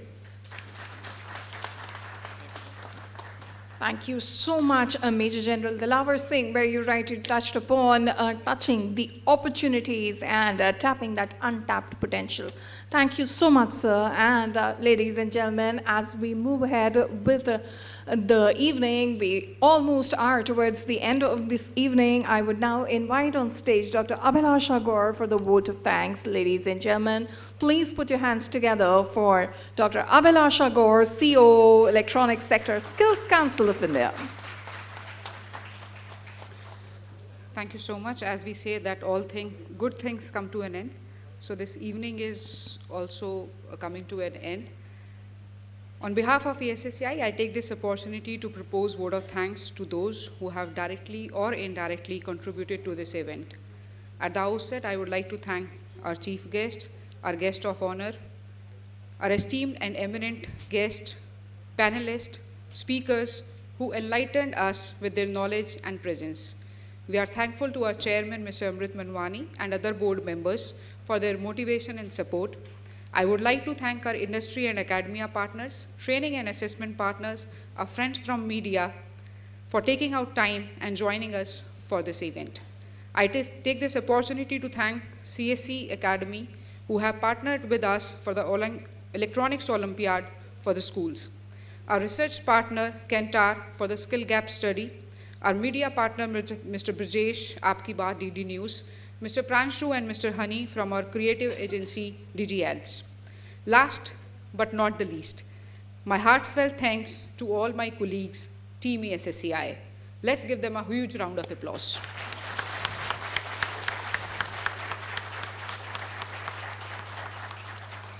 This go-getter attitude, our faith in each other, and our commitment towards the company are the factors which have brought us where we are. I would never have been able to picture this successful journey without you people. You have always been my strength and definitely backbone for Electronic Sector Skill Council of India. Let's make this day a treat for ourselves and reservoir of energy for the coming days so that our successful journey doesn't stop here but goes on for years and years. Many more anniversaries, many more success stories, and many more achievements are yet to come our way. Till then, let's just keep up the good work and keep aspiring for more. As they say, those who dream big achieve big. So let's not stop ourselves from dreaming. Let's not settle for less. Let's not restrict ourselves to what is conventional. And let's not let the challenges stop us. I assure all our partners and stakeholders that we will keep experimenting, keep growing, and keep celebrating. A very happy Foundation Day to all of you. We have made a small jingle for ESSCI, and today we'll be ending this celebration with that jingle. I request if you can just play that.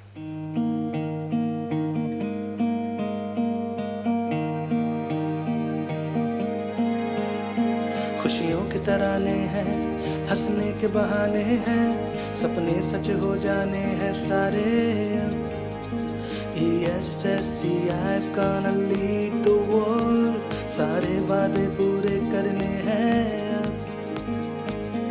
Scaling India in electronics is our dream, हमको हर सफर में आगे चलते जाना है। Bringing change with a positive stream, कुछ करके दिखाना है, कुछ करके अब दिखाना है। सपनों से आगे जाना है। ESSCI के संग इस बदलाव को आगे बढ़ाना है।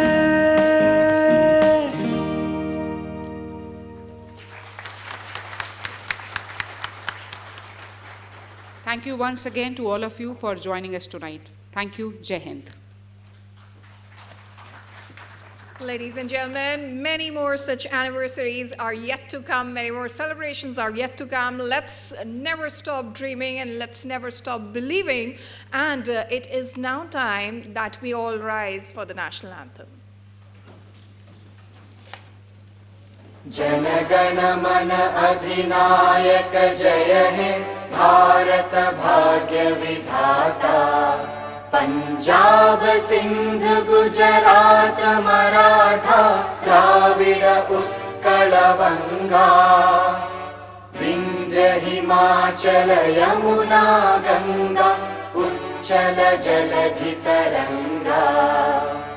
तव शुभ नामे जागे, तव शुभ आशीष मांगे। गाहे तव जय गाथा, जन गण मंगलदायक जय हे भारत भाग्य विधाता। जय हे जय हे जय हे जय जय जय जय हे।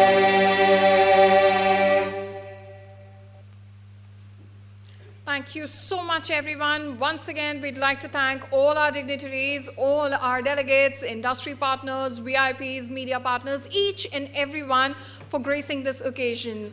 Keep dreaming, keep believing, keep achieving, because the best is yet to come. Thank you so much, ladies and gentlemen. Please enjoy the rest of your evening. I would request all of you to please proceed for dinner. Thank you.